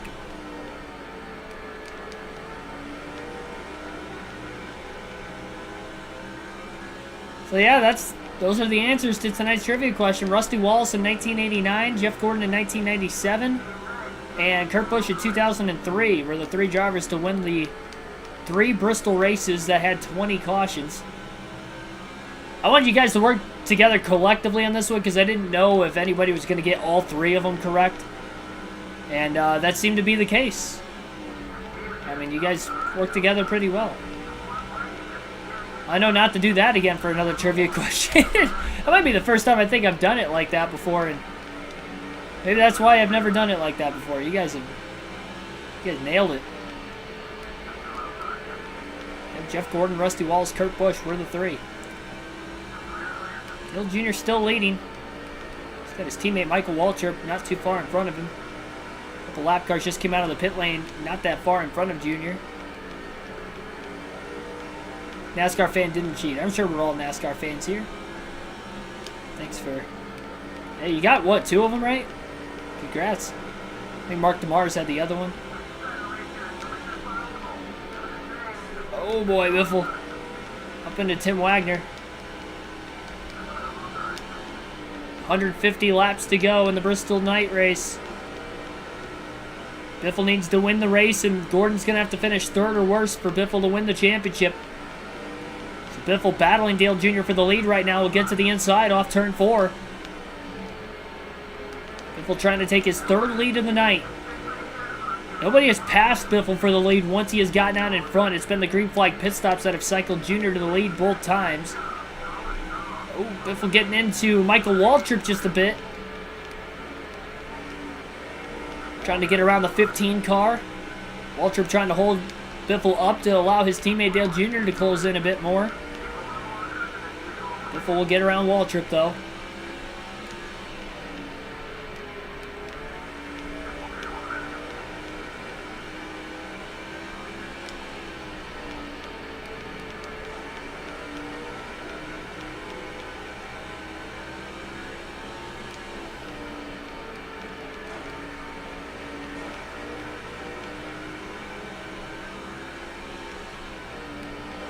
Surprised Waltrip's not pulling out of the way of Dale Jr. yet. If I do clinch the championship, I'll simulate the last 2 races tonight. We'll go through the full season stats as well. I've been keeping track of every driver who's gotten top 5s and top 10s in every race this season. A little bump and run. Dale Jr. back to the lead. Some of that was Biffle, though. Biffle really crowded the 8. And Junior held his line pretty well.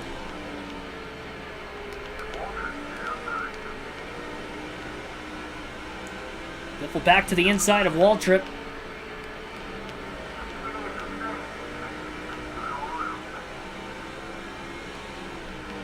And back to the inside of Dale Jr.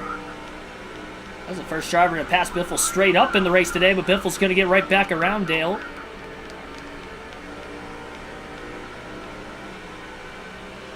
In Alabama, a man cheats on his sister with his stepdad's wife.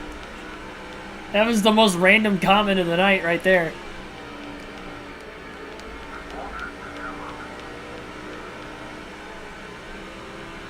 I have caught Dale Jr. This is a tough track to navigate. These old games, especially when you're over 360 laps in. Fatigue starts to set in at this point in the race. Dale Jr. is looking for the lead again. This is a great battle going on between Biffle and Jr.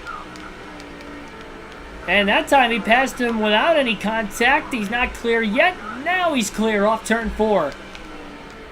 And Waltrip's going to stick Biffle on the outside, helping his teammate Dale Jr. out. This guy's battle could allow Gordon to close in. Biffle going to cross Waltrip over through 3 and 4.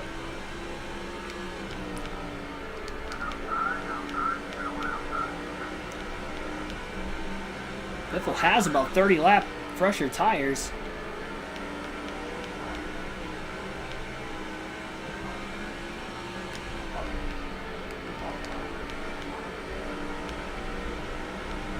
Junior seemingly getting through the lap traffic a bit better than Biffle right now, which is definitely helping the 8. Junior trying to get a second Busch win, or second Cup win of the year. He has 3 Busch Series wins on our custom schedule season. Of course, our Busch Series is over now. But he did win 3 of the races.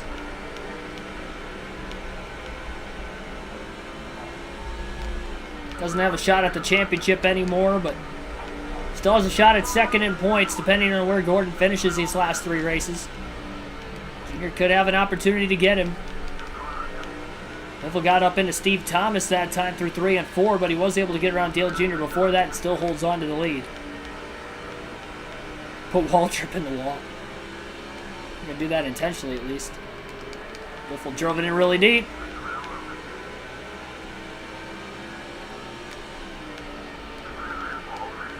Connor McHugh, welcome to the stream. Danica Patrick better than Michael Waltrip. Not in NASCAR, at least. There's an argument for overall in motorsports, but not... No. Michael Waltrip won, what, 5 Cup races? I know they were all on super speedways, but he won 5 Cup races. 2 Daytona 500s? Can't take that away from the man.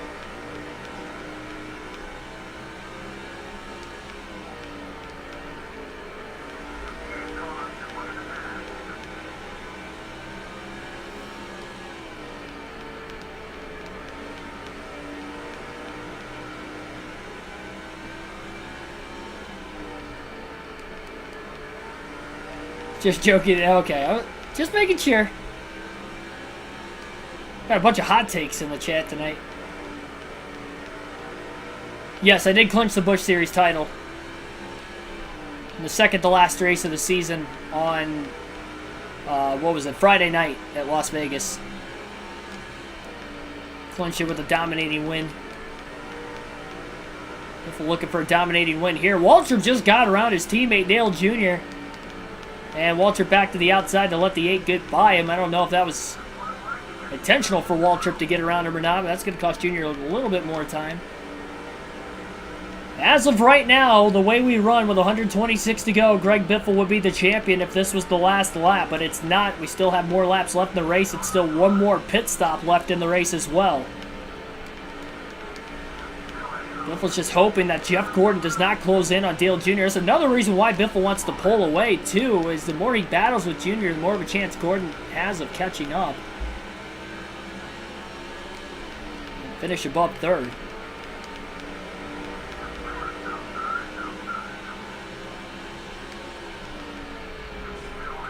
Contact now with Scott Wimmer. Biffle's probably struggled with lap traffic since pitting that second time than what he had probably the entire first 300 laps of the race.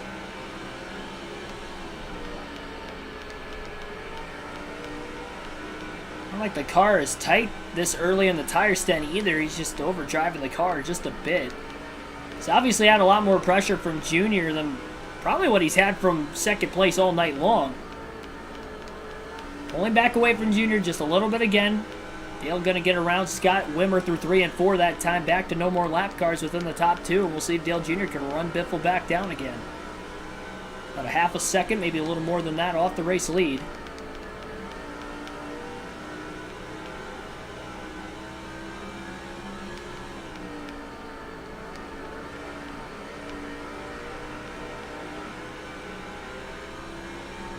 And there's a lot of drivers who have gotten their first career wins in the Daytona 500. Austin Cindric this year, Michael McDowell last year, Michael Waltrip's done it, Trevor Bayne did it. And who else? Sterling Marlin did it. Derek Cope's done it.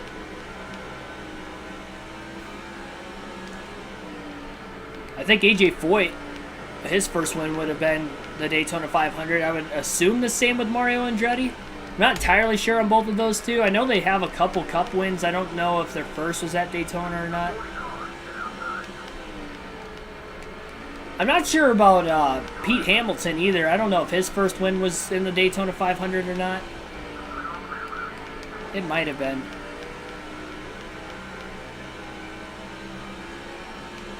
Yeah, over 50 people watching this race tonight. Thanks for everybody tuning in. Everybody's wanting to see this final race of NASCAR 05 potentially tonight. Again, that's if Biffle clinches the championship. If not, we come back again here on Thursday night at Chicagoland. But for right now, Greg Biffle would have the championship if the race ended. Well, there's no rain in the area. We're racing the lap 500 tonight. And again, still one more pit stop left. Biffle's picture a lot better the last time. But the Jackman fell over on the first stop of the race, which cost him quite a bit of time and actually dropped him back to third after the first set of green flag pit stops before regaining the race lead eventually over time, getting back around Jeff Gordon and Dale Jr. Ooh, Hamilton almost clipped the right rear of Biffle as Biffle was making the pass in 1 and 2 around him. Tiny Lund also. Is that the only one I missed was Tiny Lund?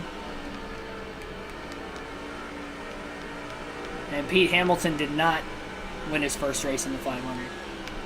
That was the one I got wrong. I guess Pete Hamilton instead of Lund.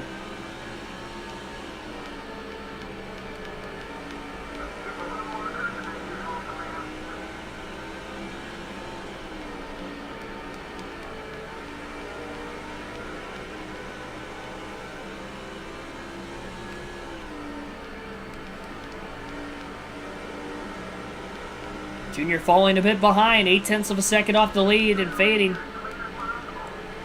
Biffle starting to get through traffic a bit better. Can you replicate that for the final 110 laps? Still caution-free. Are we going to have our 5th caution-free race of the Cup Series? And could it be 2 caution-free races at Bristol this season of all tracks? We also had one at Martinsville. Something about these 500-lap races keep going caution-free in the Cup Series in this game. Wild.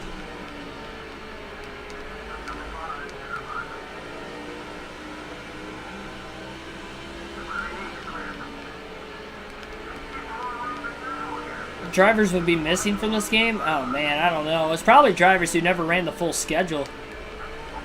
Remember, this time period in NASCAR, the top 36 or top 35 made it to the race if you were in owner's points, but if you were outside the top 35 in owner points, you had to qualify your way in on time. So I don't know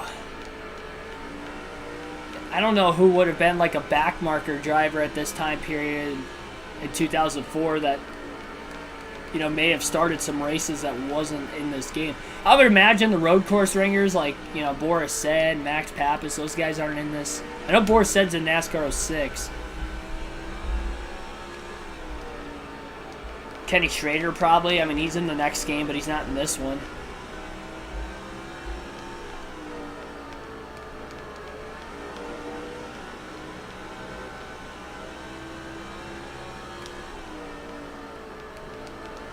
Jeremy Mayfield's not in this game.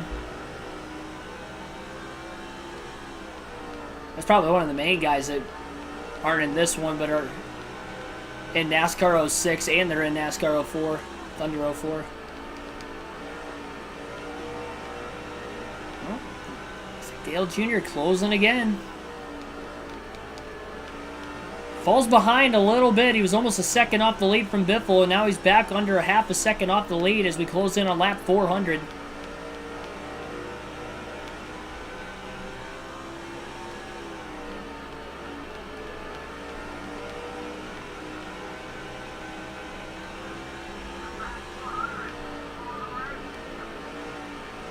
Well, there's only 3 champions to not win the 500. It'd be the 3 right now. Keselowski, Kyle Busch, and Truex. There has to be more than that, you would think. No, Rusty Wallace never won the Daytona 500, and he was a champion also. Tony Stewart never won the Daytona 500. He was a Cup champ. I was going to say, there's more than 3. Those are 5 I can think of off the top of my head. I don't know if Terry Labonte ever won. I know Bobby Labonte never won the Daytona 500. He was a Cup champ. I don't know about Terry. Terry might have won it. I don't know what year it would have been if he did, though. I don't know if Terry Labonte won a 500. Yeah, Kurt Busch has 1. It's like Kyle Busch.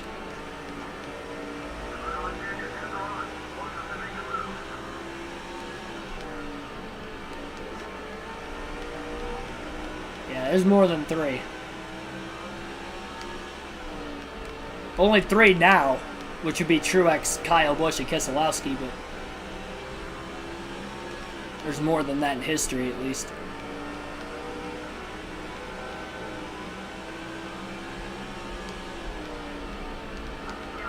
$95 laps to go, counting down. I think I see Gordon closing in on Dale Jr. and Greg Biffle as well. Again, long run speed in the 24 car is keeping him competitive, especially considering that we have had nothing but a long run because we still have not seen a caution in tonight's race. Terry never did. I didn't think he did, because I was trying to think of what year he would have won, but it wasn't really sticking in my head. I was like, no, I can't really think of a year. Oh, Alan Kulwicki never won one either. He was a champion. That's another one. Kulwicki never won a Daytona 500. Yeah, so, I mean, what, that's 7 that I've named now? Chase Elliott, Kyle Larson.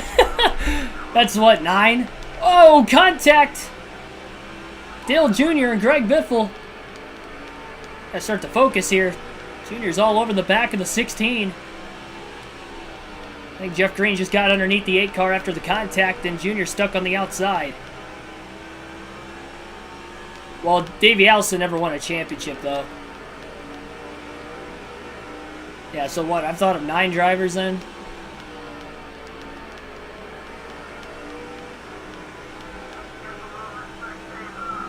Dale Sr. never won the fight.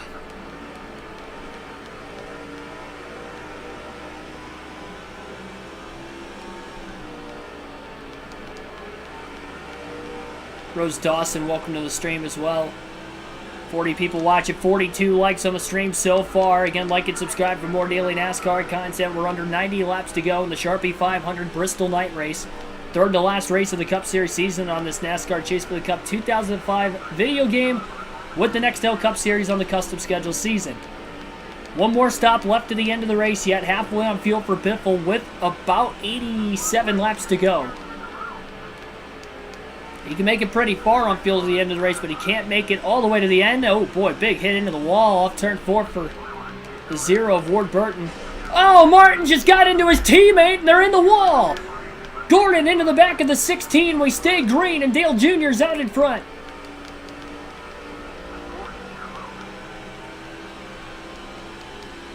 Mark Martin just clipped his teammate in the middle of turns 1 and 2. Dropping him now back to third. Oh, that was terrible. That was a pretty good hit into the wall for both the Roush Fenway Fords. Junior's got heavy traffic in front of him. Gordon trying to block Biffle to keep his title hopes alive again, and Biffle may end up just short pitting now. Trying to get himself to track position. I can't believe that happened. I don't know if Martin got loose on the outside, but he crowded the right rear corner panel Biffle in the middle of the corner, and they got stuck on each other, and into the wall they both went. No caution, thankfully. We stay green still. Biffle gets back around Jeff Gordon. Good chance Biffle's going to end up short pitting, especially for this heavy lap traffic. Trying to gain time. I mean, we stayed caution-free all the way through this one. We haven't had a caution at Bristol at all this year. Over 900 laps at Bristol this season. Caution-free, considering the first race never had a yellow. And the Food City 500.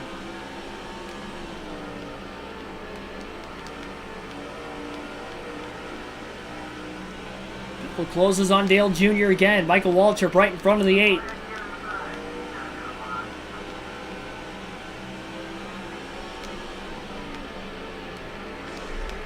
Contact. Into the back of the 8. I think Junior checked up for whatever reason there. Caused a bit more of a stack up again.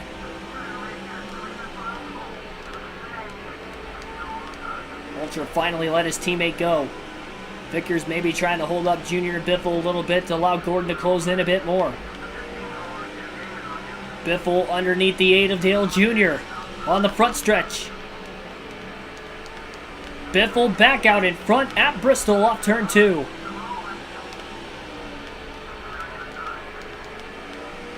Jeff Gordon stuck on the outside behind the train of cars up there. 76 laps to go. Biffle's going to short pit now that he's taking the lead back this time by. Biffle will pit. He'll try to get more track position, hoping that it at least stays green to the end of the race, which so far it has. 4 tires and fuel, no adjustments to the 16, the third and final stop of the day. Pulling Dale Sr. put Junior in the wall. No. This isn't the last lap of the race either. Even though the championship's on the line, I still wouldn't do it. Not like this is the last race of the season either.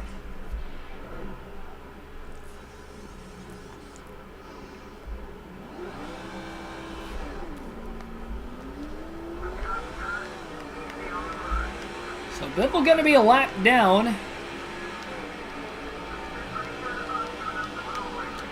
Had a lot of drivers short pit, but not all of them, obviously.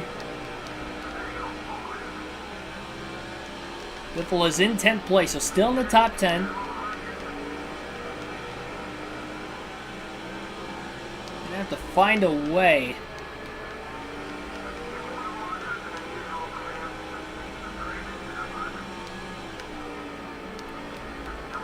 to win this race. And he feels more confident that he can stretch out a big lead following green flag pit stops by short pitting versus the rest of the field right now. In what has been a caution-free race tonight. He's already clinched the most laps led. He just needs to win the race, and then Jeff Gordon has to finish third or worse. And Gordon's not that far behind race leader Dale Jr. currently in second, but he was in third when Biffle pitted from the lead.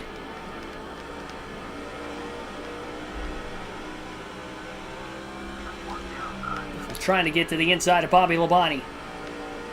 Finally does. I think Biffle's first of all the cars who have pitted already. I would assume the top 9 have not hit pit road. Could be wrong, but I'm leaning on the side that that is the case. Mark Oldman Martin.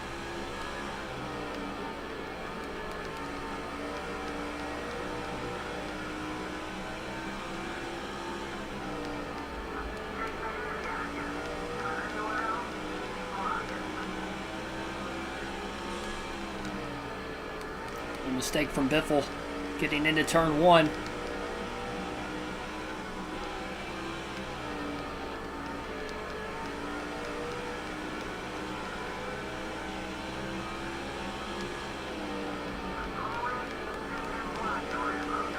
Dale Jr. looks like he's gotten through most of that heavy lap traffic. You look on the track map on the upper right-hand corner of the screen, it looks like he's got a lot of clean air in front of him right now.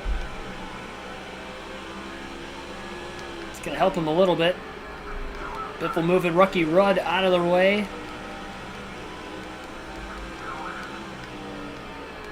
We'll bump and run to get around the Wood Brothers 21 machine. Biffle just trying to get his first career title tonight. To clinch it.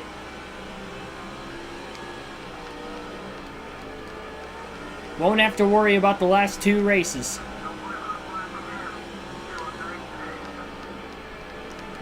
You definitely tell that he has put time on Dale Jr. since cycling off of pit road. Well, that's not going to help the time. Contact with Wagner on the outside. Start getting around these guys a little bit cleaner. He's gotten into the last 2 lap cars he's already passed of Ricky Rudd and Tim Wagner. Inside of Ronnie Reynolds, gives him plenty of room. He should be able to get around the 151 car cleanly. Never mind, spoke too soon.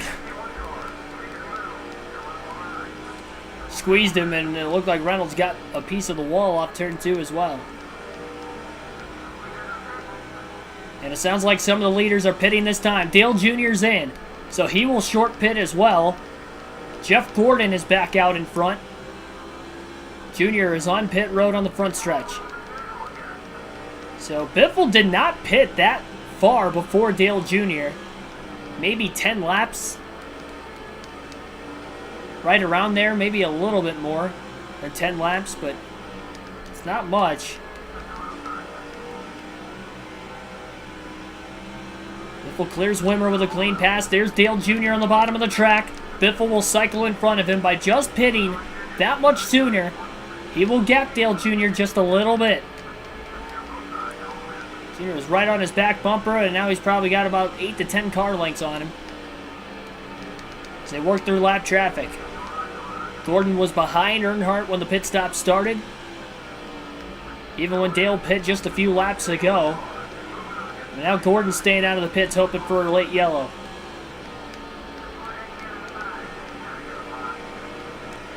Biffle up to 6th. Top 5 still have to pit.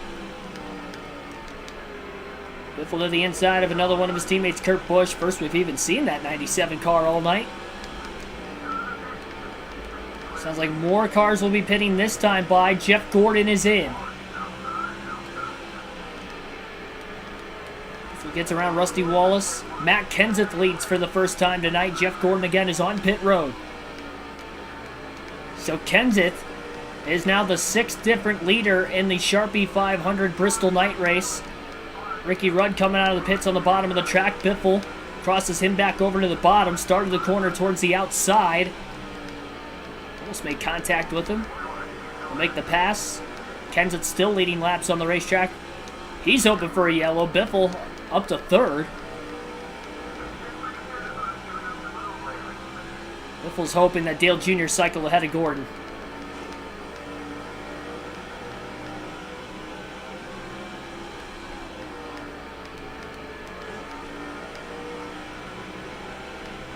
Kenseth is on pit road right now. Elliott Sadler will take over the race lead. This will be his first lap led this time by, and this will be the 7th different leader of the race. 38 car of Elliott Sadler for Robert Yates Racing. Nearly won the last race at California, led coming to the white flag, got passed on the last lap by Casey Kane. He's leading laps again tonight at Bristol. Looks like he'll lead his 2nd lap this time by. If he gets into the 198 car of Tony Walker. Biffle will make the pass. Nope, that's it. This is the last stop of the day. 3-stop race tonight. And Biffle will lead at the line now. 49 laps to go, and the Biff is back out in front at Bristol. 2 seconds ahead of Dale Earnhardt Jr. There's the gap between first and second. And Gordon, I don't believe, is in second place. I believe it is Junior. So Biffle is potentially 48 laps away from a championship. Has to hold on. Junior does have a little bit fresher tires than him. They will even out by the end of the race, but for right now, he definitely has to hold this 2-second lead.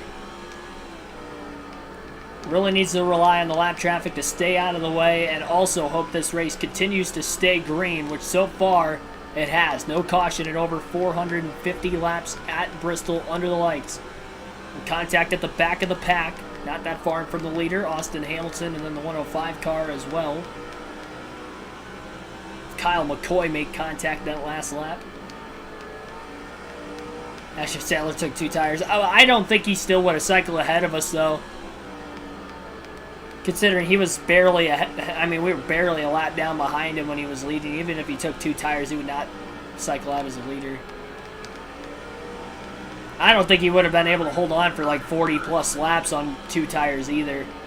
I would have felt confident we were going to run him down, even if he did cycle ahead of us by... He wouldn't have cycled ahead of us by much. I mean, I guarantee he would have been within a few seconds. Full underneath Hamilton in the 122.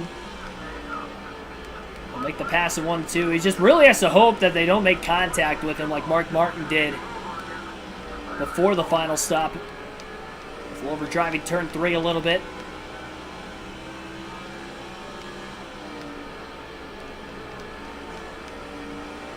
Greg Biffle never won a championship in his Cup Series career, trying to give him a first in this game. And then in NASCAR 6, going to try to do the same for Dale Jr. You guys, the fans in the chat and throughout polls during the course of last week, voted for the Truck and the Cup drivers and part of the Busch Series drivers right now. We're down to the final 2 for the Busch Series between Carl Edwards and Dale Jr. And that vote will be during the stream tomorrow night, which will likely be NASCAR 06 and the Truck Series if things stay the way they are right now. And that would be Biffle leading and Gordon outside the top 2. It's the magic Gordon passing Dale Jr. By the way, 3 cars are out of this race with an engine failure. I think Jimmy Johnson's one of them. I don't know who the other is, and I do know that the very first engine failure was Jeff Burton in the first half of the race in the 99.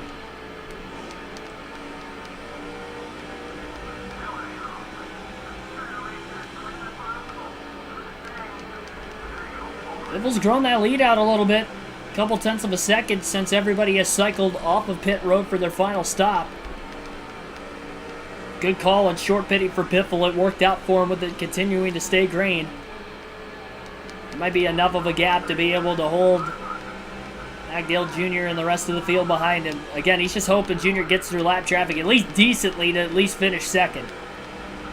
I hate to see that gap closed down a whole lot, but at least he would know that that means that Jr. is still likely in second place if he's closing that quick. If he continues to lose time, that might scare Biffle into thinking Gordon might have a shot at second still. Our goal is 50 likes on the stream tonight. We're at 46 right now, and currently 42 people watching. We've had upwards of about 55 or more people watching the stream tonight, so like and subscribe for more daily NASCAR content. Back down to a 2-second lead again, just 33 laps to go in the Sharpie 500 Bristol night race. Greg Biffle trying to get the Bristol sweep and trying to get the championship. His first in his Nextel Cup Series career. And just his second season full-time in NASCAR at this point, and in this time period in the 2004 season.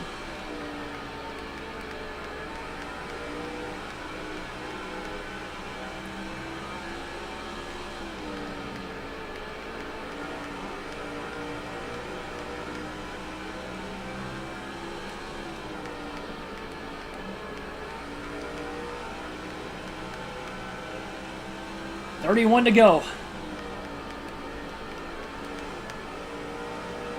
I mentioned at the very start of the stream, before the race even began, even during the race I got asked a question. This is my favorite NASCAR video game of all time, and potentially my favorite video game of all time, just because of how big of a NASCAR fan I am.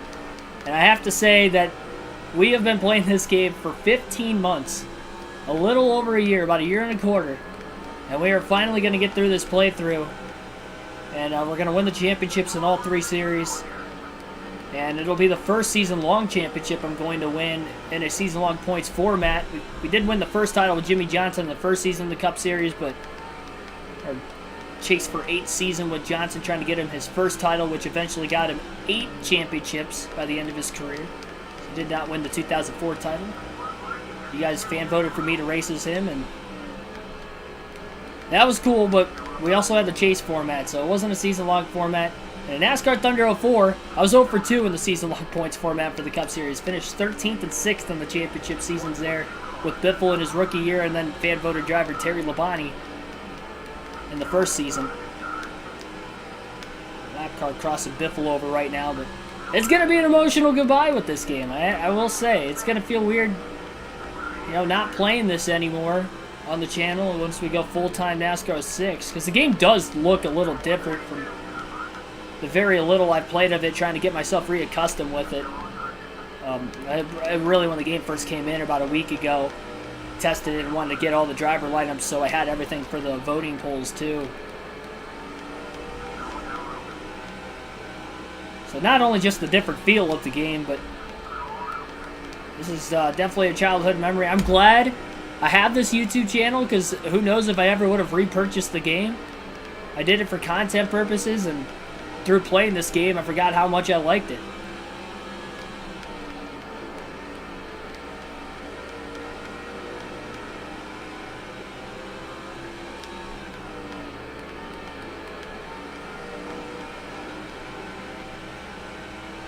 Got the Greg Biffle hat on tonight, too, in hopes for the title.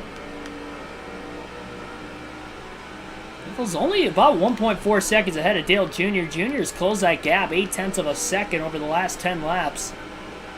That may be quick enough of a pace to catch Biffle before the end of it. Mark Martin's the next car in front of Biffle. That's his teammate right now. Martin already made contact with Biffle once, and he seems to be blocking Biffle again.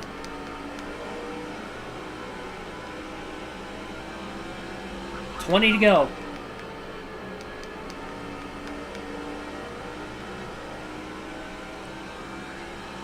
Cannot believe we're going to potentially have 2 Bristol races in the Cup Series on this game go caution-free.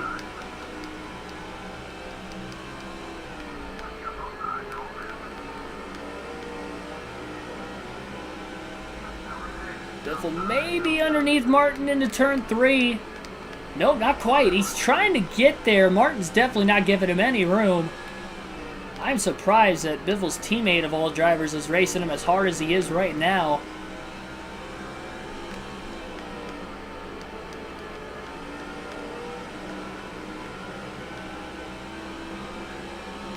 Laps left.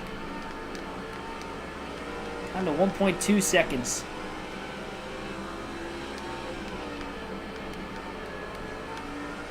Martin's glued to the inside of the racetrack right now. He is not moving up whatsoever.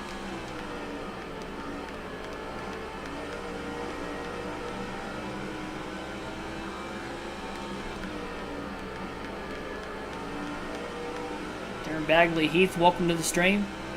Yep, Mark in the Pfizer car.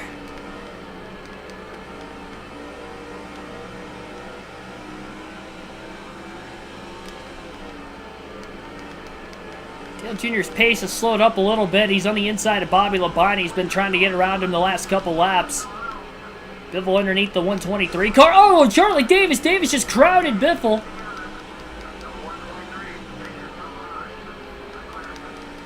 That was similar to what happened when Biffle was trying to get around Mark Martin earlier in the race, only they didn't go up into the outside wall.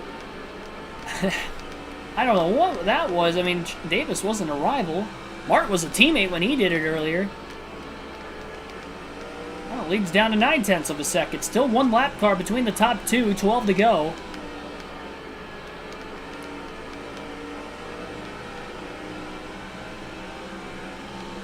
There's a lot more lap traffic in front of Biffle right now, too. Joe Nemechek, Ricky Craven, right in front of Martin, who's still holding Biffle up with 11 laps left.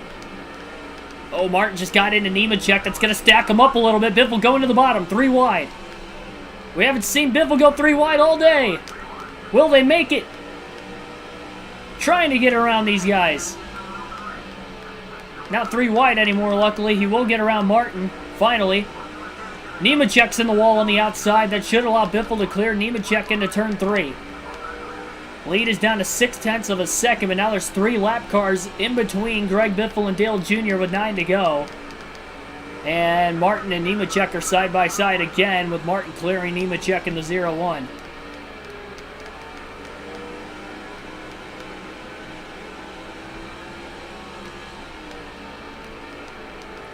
Dale Jr. to the inside of Martin. Just got around Charlie Davis that last lap as well. Biffle to the inside of Ricky Craven. There'll be a little bit of clean air out in front of the 16 once he gets by the 32. Tied ride, and he will clear Craven off of turn 4. Dale Jr. to the inside of Joe Nemechek, trying to put a late charge on. Now Jr. has to get around Craven. The tires should be evened out between the 8 and the 16 at this point in the run. 6 laps to go. Half a second lead right now. No more lap cars between the top 2. Junior gets a chance to get to the bumper of Biffle. Will he use it? And is Jeff Gordon in 3rd? He's definitely not in 2nd, so if Biffle wins, he will be the champion. If Dale Jr. gets around Biffle, and Gordon's in 3rd or 4th, Biffle will not win the title. Not tonight, at least. And we'll have to go into Chicagoland, still trying to clinch it another day. Biffle gets around Scott Riggs quickly now. 3.5 laps to go. Junior going to have to get around Riggs. Jamie McMurray, Ronnie Reynolds, the next 2 lap cars in front of Biffle. 3 laps to go at the world's fastest half mile in the Sharpie 500 Bristol Night Race. Biffle under Jamie McMurray. He'll clear him off of turn 4. Looking underneath Ronnie Reynolds on the front stretch. 2 to go. Junior still has not gotten around Riggs. He's held up. Now there's 3 lap cars between the top 2 with 3 corners to go. And that might be game over for Dale Jr. He put up a fight late, but he's starting to lose Biffle now. Biffle's pulled away about 0.4 of a second over the last couple laps. 1 more quarter to go, a quarter mile left, and Greg Biffle will win his first career NASCAR Nextel Cup Series Championship. It'll come during the NASCAR Chase for the Cup 2005 video game. Biffle is a champion for the first time in his Cup Series career. And NASCAR history is made. Greg Biffle is now the only driver to win a championship in the Truck, Xfinity, and Cup Series throughout the entirety of his NASCAR Premier Series career. A dominating win at Bristol tonight. A Bristol sweep at that. Gordon, I'm not sure where he finished, but it wasn't 2nd, so Biffle will be the champion. And we'll go through the simulation of those final 2 races after we check the finishing results to this race tonight. And then that, well, you guys know what that means. NASCAR 6 is coming up tomorrow night on the channel, Truck Series Racing, and that will start at 8 p.m. Eastern Standard Time. So again, 8 p.m. Eastern Standard Time tomorrow night. NASCAR 06 Truck Series. And we'll start that season off with the fan-voted driver, Ron Hornaday in the 6. Yeah, Gordon finished 3rd, so Biffle had to win. And he did. And he had to lead the most laps. And he did.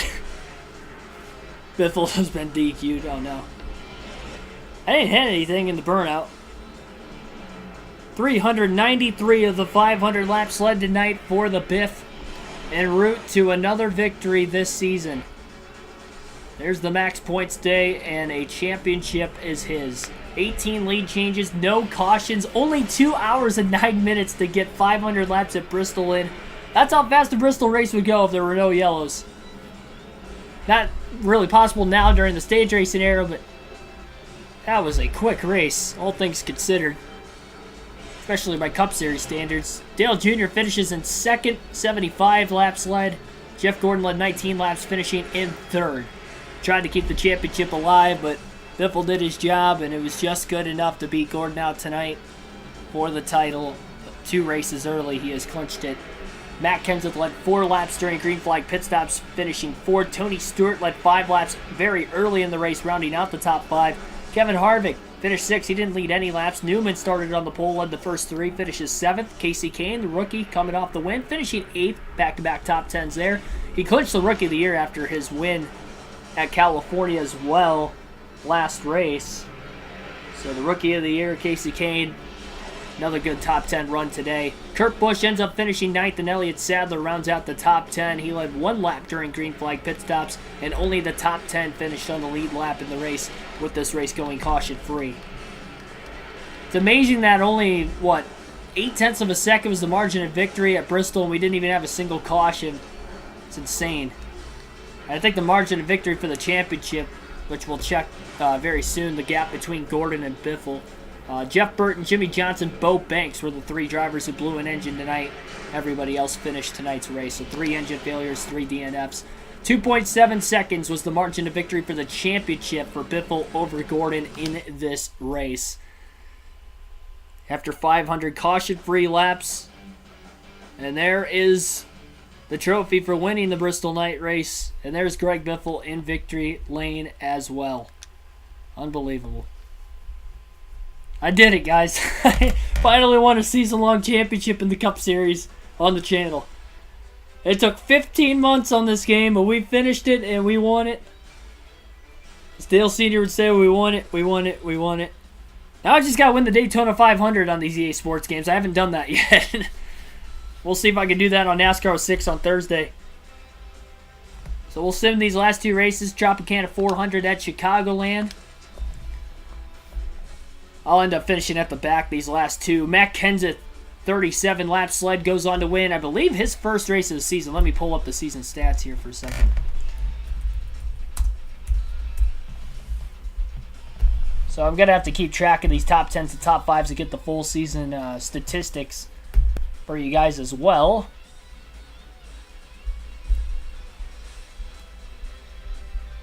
Oh, man, I didn't even put the California stats in yet.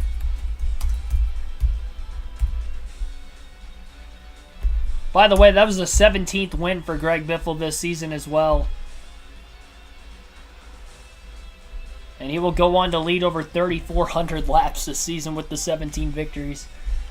Looks like Jimmy Johnson finished 2nd at Chicagoland. Jeff Gordon 3rd. Bobby Labonte 4th. Kevin Harvick rounded out the top 5. Kurt Busch at 6th. Dale Jarrett 7th. Jamie McMurray 8th. Brian Vickers 9th. Dale Jr. rounded out the top 10. Again, I would imagine we'd finish towards the back. And 39th is Robbie Gordon, Terry Labonte, Ryan Newman, Tony Stewart, all DNF'd. No lap sled for Biffle.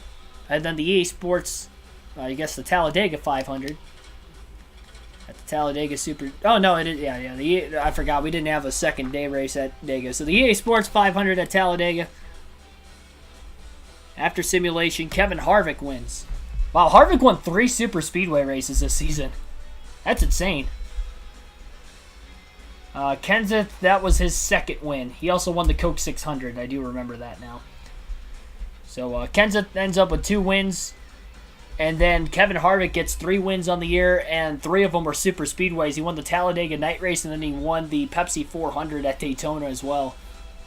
Crazy. Good luck for Kevin Harvick. Dale Jr. finishes 2nd, Jeff Gordon 3rd. Jeff Gordon finished 3rd in the last 3 races of the season. Still does not win the title. Matt Kenseth 4th. Ryan Newman rounds out the top 5 in the season finale. Tony Stewart 6th. Bobby Labonte 7th. Brendan Gaughan, rookie, finishing 8th. Jimmy Johnson 9th. And Michael Waltrip rounds out the top 10. In the EA Sports 500 at Talladega, we would have ended up finishing with 1 lap led, 42nd, and then Dale Jarrett was the only driver who DNF'd in that race. So now we'll take a look at the full season points format. Ford sucks. What? Biffle don't drive a Ford. He did at this time period. He drives a Chevy now, part-time when he does make those starts for New York Racing. Alright, season statistics. We'll look at the standings first. 64-point victory for Greg Biffle over Jeff Gordon. Gordon put up a fight most of the year, but Fell just a bit short. Jeff Gordon did end up finishing the season with, let's see here, 4 wins. Biffle ended up with 17. Dale Jr. ended up finishing 3rd in points. He only had 1 win on the year.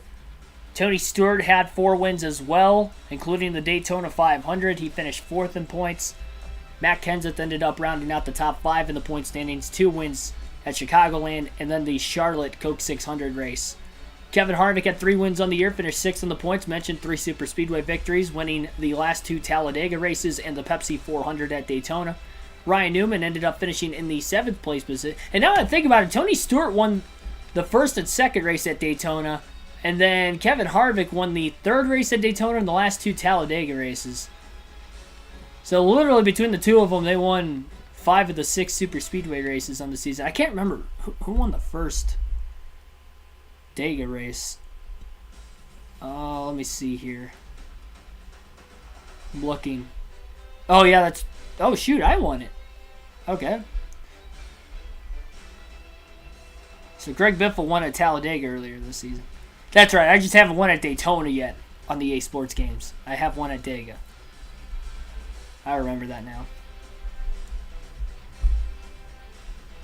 I definitely have not won there. Peter Vonson, 17. Oh, well, yeah, 17. And we only won the championship by 64 points. I had 3 DNFs. If I ever finished outside the top 10, it wasn't usually a good finish. Which, there were those races. Greg Biffle ended up with... Well, we'll go through the rest of the top 10 here first. So Ryan Newman, 7th in points. I don't think Newman won a race. No, he did not. So Newman was the highest finishing driver in points without a win. Kurt Busch did not win a race either. He did win the All-Star race, but he did not win a points race. Bobby Labonte did not win a race this season, whether it was an exhibition race or a points race. And then Dale Jarrett also did not win this season. He finishes 10th in points, Bobby Labonte 9th. Jimmy Johnson won 1 race, finished 11th. Casey Kane, Rookie of the Year, he won 1 race, finished 12th in points. Sadler did not win. Rusty Wallace got a non-points race win. That took place in one of the dual races at Daytona at the beginning of the season. But he did not win a points race. And by the way, Jimmy Johnson won the Bud Shootout as well. So he won 1 points race and 1 exhibition race. Michael Waltrip had 1 win on the season, finished 15th. Jamie McMurray 16th. Jeff Burton 17th. Brian Vickers 18th. Casey Mears 19th. Ricky Rudd 20th. Sterling Marlin 21st. Jeff Green 22nd. Brendan Gaughan 23rd. Terry Labonte 24th. Ward Burton 25th. Joe Nemechek 26th. Scott Riggs 27th. 28th was Robbie Gordon. Mark Martin 29th. Scott Wimmer won 1 race. He finished 30th in points. I think that's all the drivers that won. Sterling Marlin also won a race this season. My bad. Marlin finished 21st in points. He also won a race. I forgot about that. Marlin won at Old Spice Speedway, and then Wimmer won at the Phoenix Road Course, I believe, earlier in the year. Yep. Michael Waltrip won at Devil's Canyon.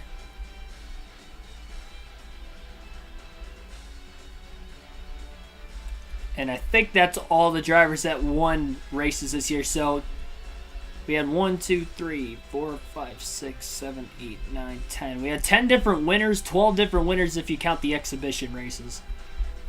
2 drivers won exhibition races, did not win the actual season championship. Greg Biffle wins the championship this season with 25 top 10s, 23 top 5s, and 17 wins. What a season. That's still 11 races I did not finish in the top 10 this year. Again, hence the reason why I finished only 64 points ahead of Gordon.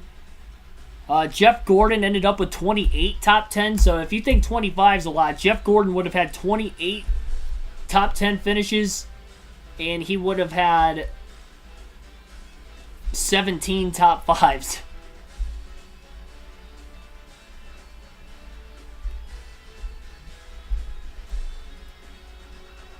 Dale Jr. had 22 top 5s and 25 top 10s. So he had the same amount of top 10s as us and had 1 less top 5. Finished 3rd in points. Jeff Gordon had 3 more top 10s than us, but he had 6 less top 5s. And that was really the difference, I guess, in the title. was the fact that we had more top 5s than him. Yeah, we had a lot more wins, but just top 5s in general, we had 6 more than him. And we led a lot more laps because we had over 3,400 laps led on the season, so that obviously scored us a lot of bonus points too. Who's your Cup driver for NASCAR 06? Dale Jr. Dale Jr. won the fan vote last week. You guys, again, have to vote in the chat tomorrow night, so be sure to tune in tomorrow night. You guys get to vote for the Busch Series in a poll in the chat. It'll be between Dale Jr. and Carl Edwards for the Busch Series, and we will start the NASCAR Truck Series season on NASCAR 06 tomorrow night at 8 p.m. Eastern Standard Time under the lights at Daytona for the Nextel Energy 250. And that will be taking place with me driving as Ron Hornaday, because Hornaday won the fan vote. So thanks for everybody tuning in. We did get our goal of 50 likes on the stream tonight. Looks like we had 53. Thanks for that. Looks like Kyle Petty was the last of the drivers who ran the full schedule in points, finished 32nd, because all the fantasy drivers, they run part-time. I think Derek Cope should be on here somewhere. Hang on, where's Derek Cope? Paul Menard finished 47th. He was a rookie. I don't think he ran the full schedule, though. There's no way he ran the full schedule and finished 47th. Johnny Sauter, same thing, 52nd. Derek Cope, 53rd in points.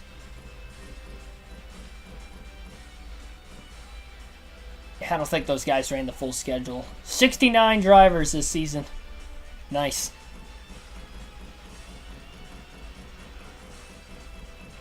All right. That's a full season points format. Oh, yeah, I forgot to check the polls. 12 polls on the season. I had the most with Greg Biffle. 6 polls for Ryan Newman was the second most, including tonight at Bristol.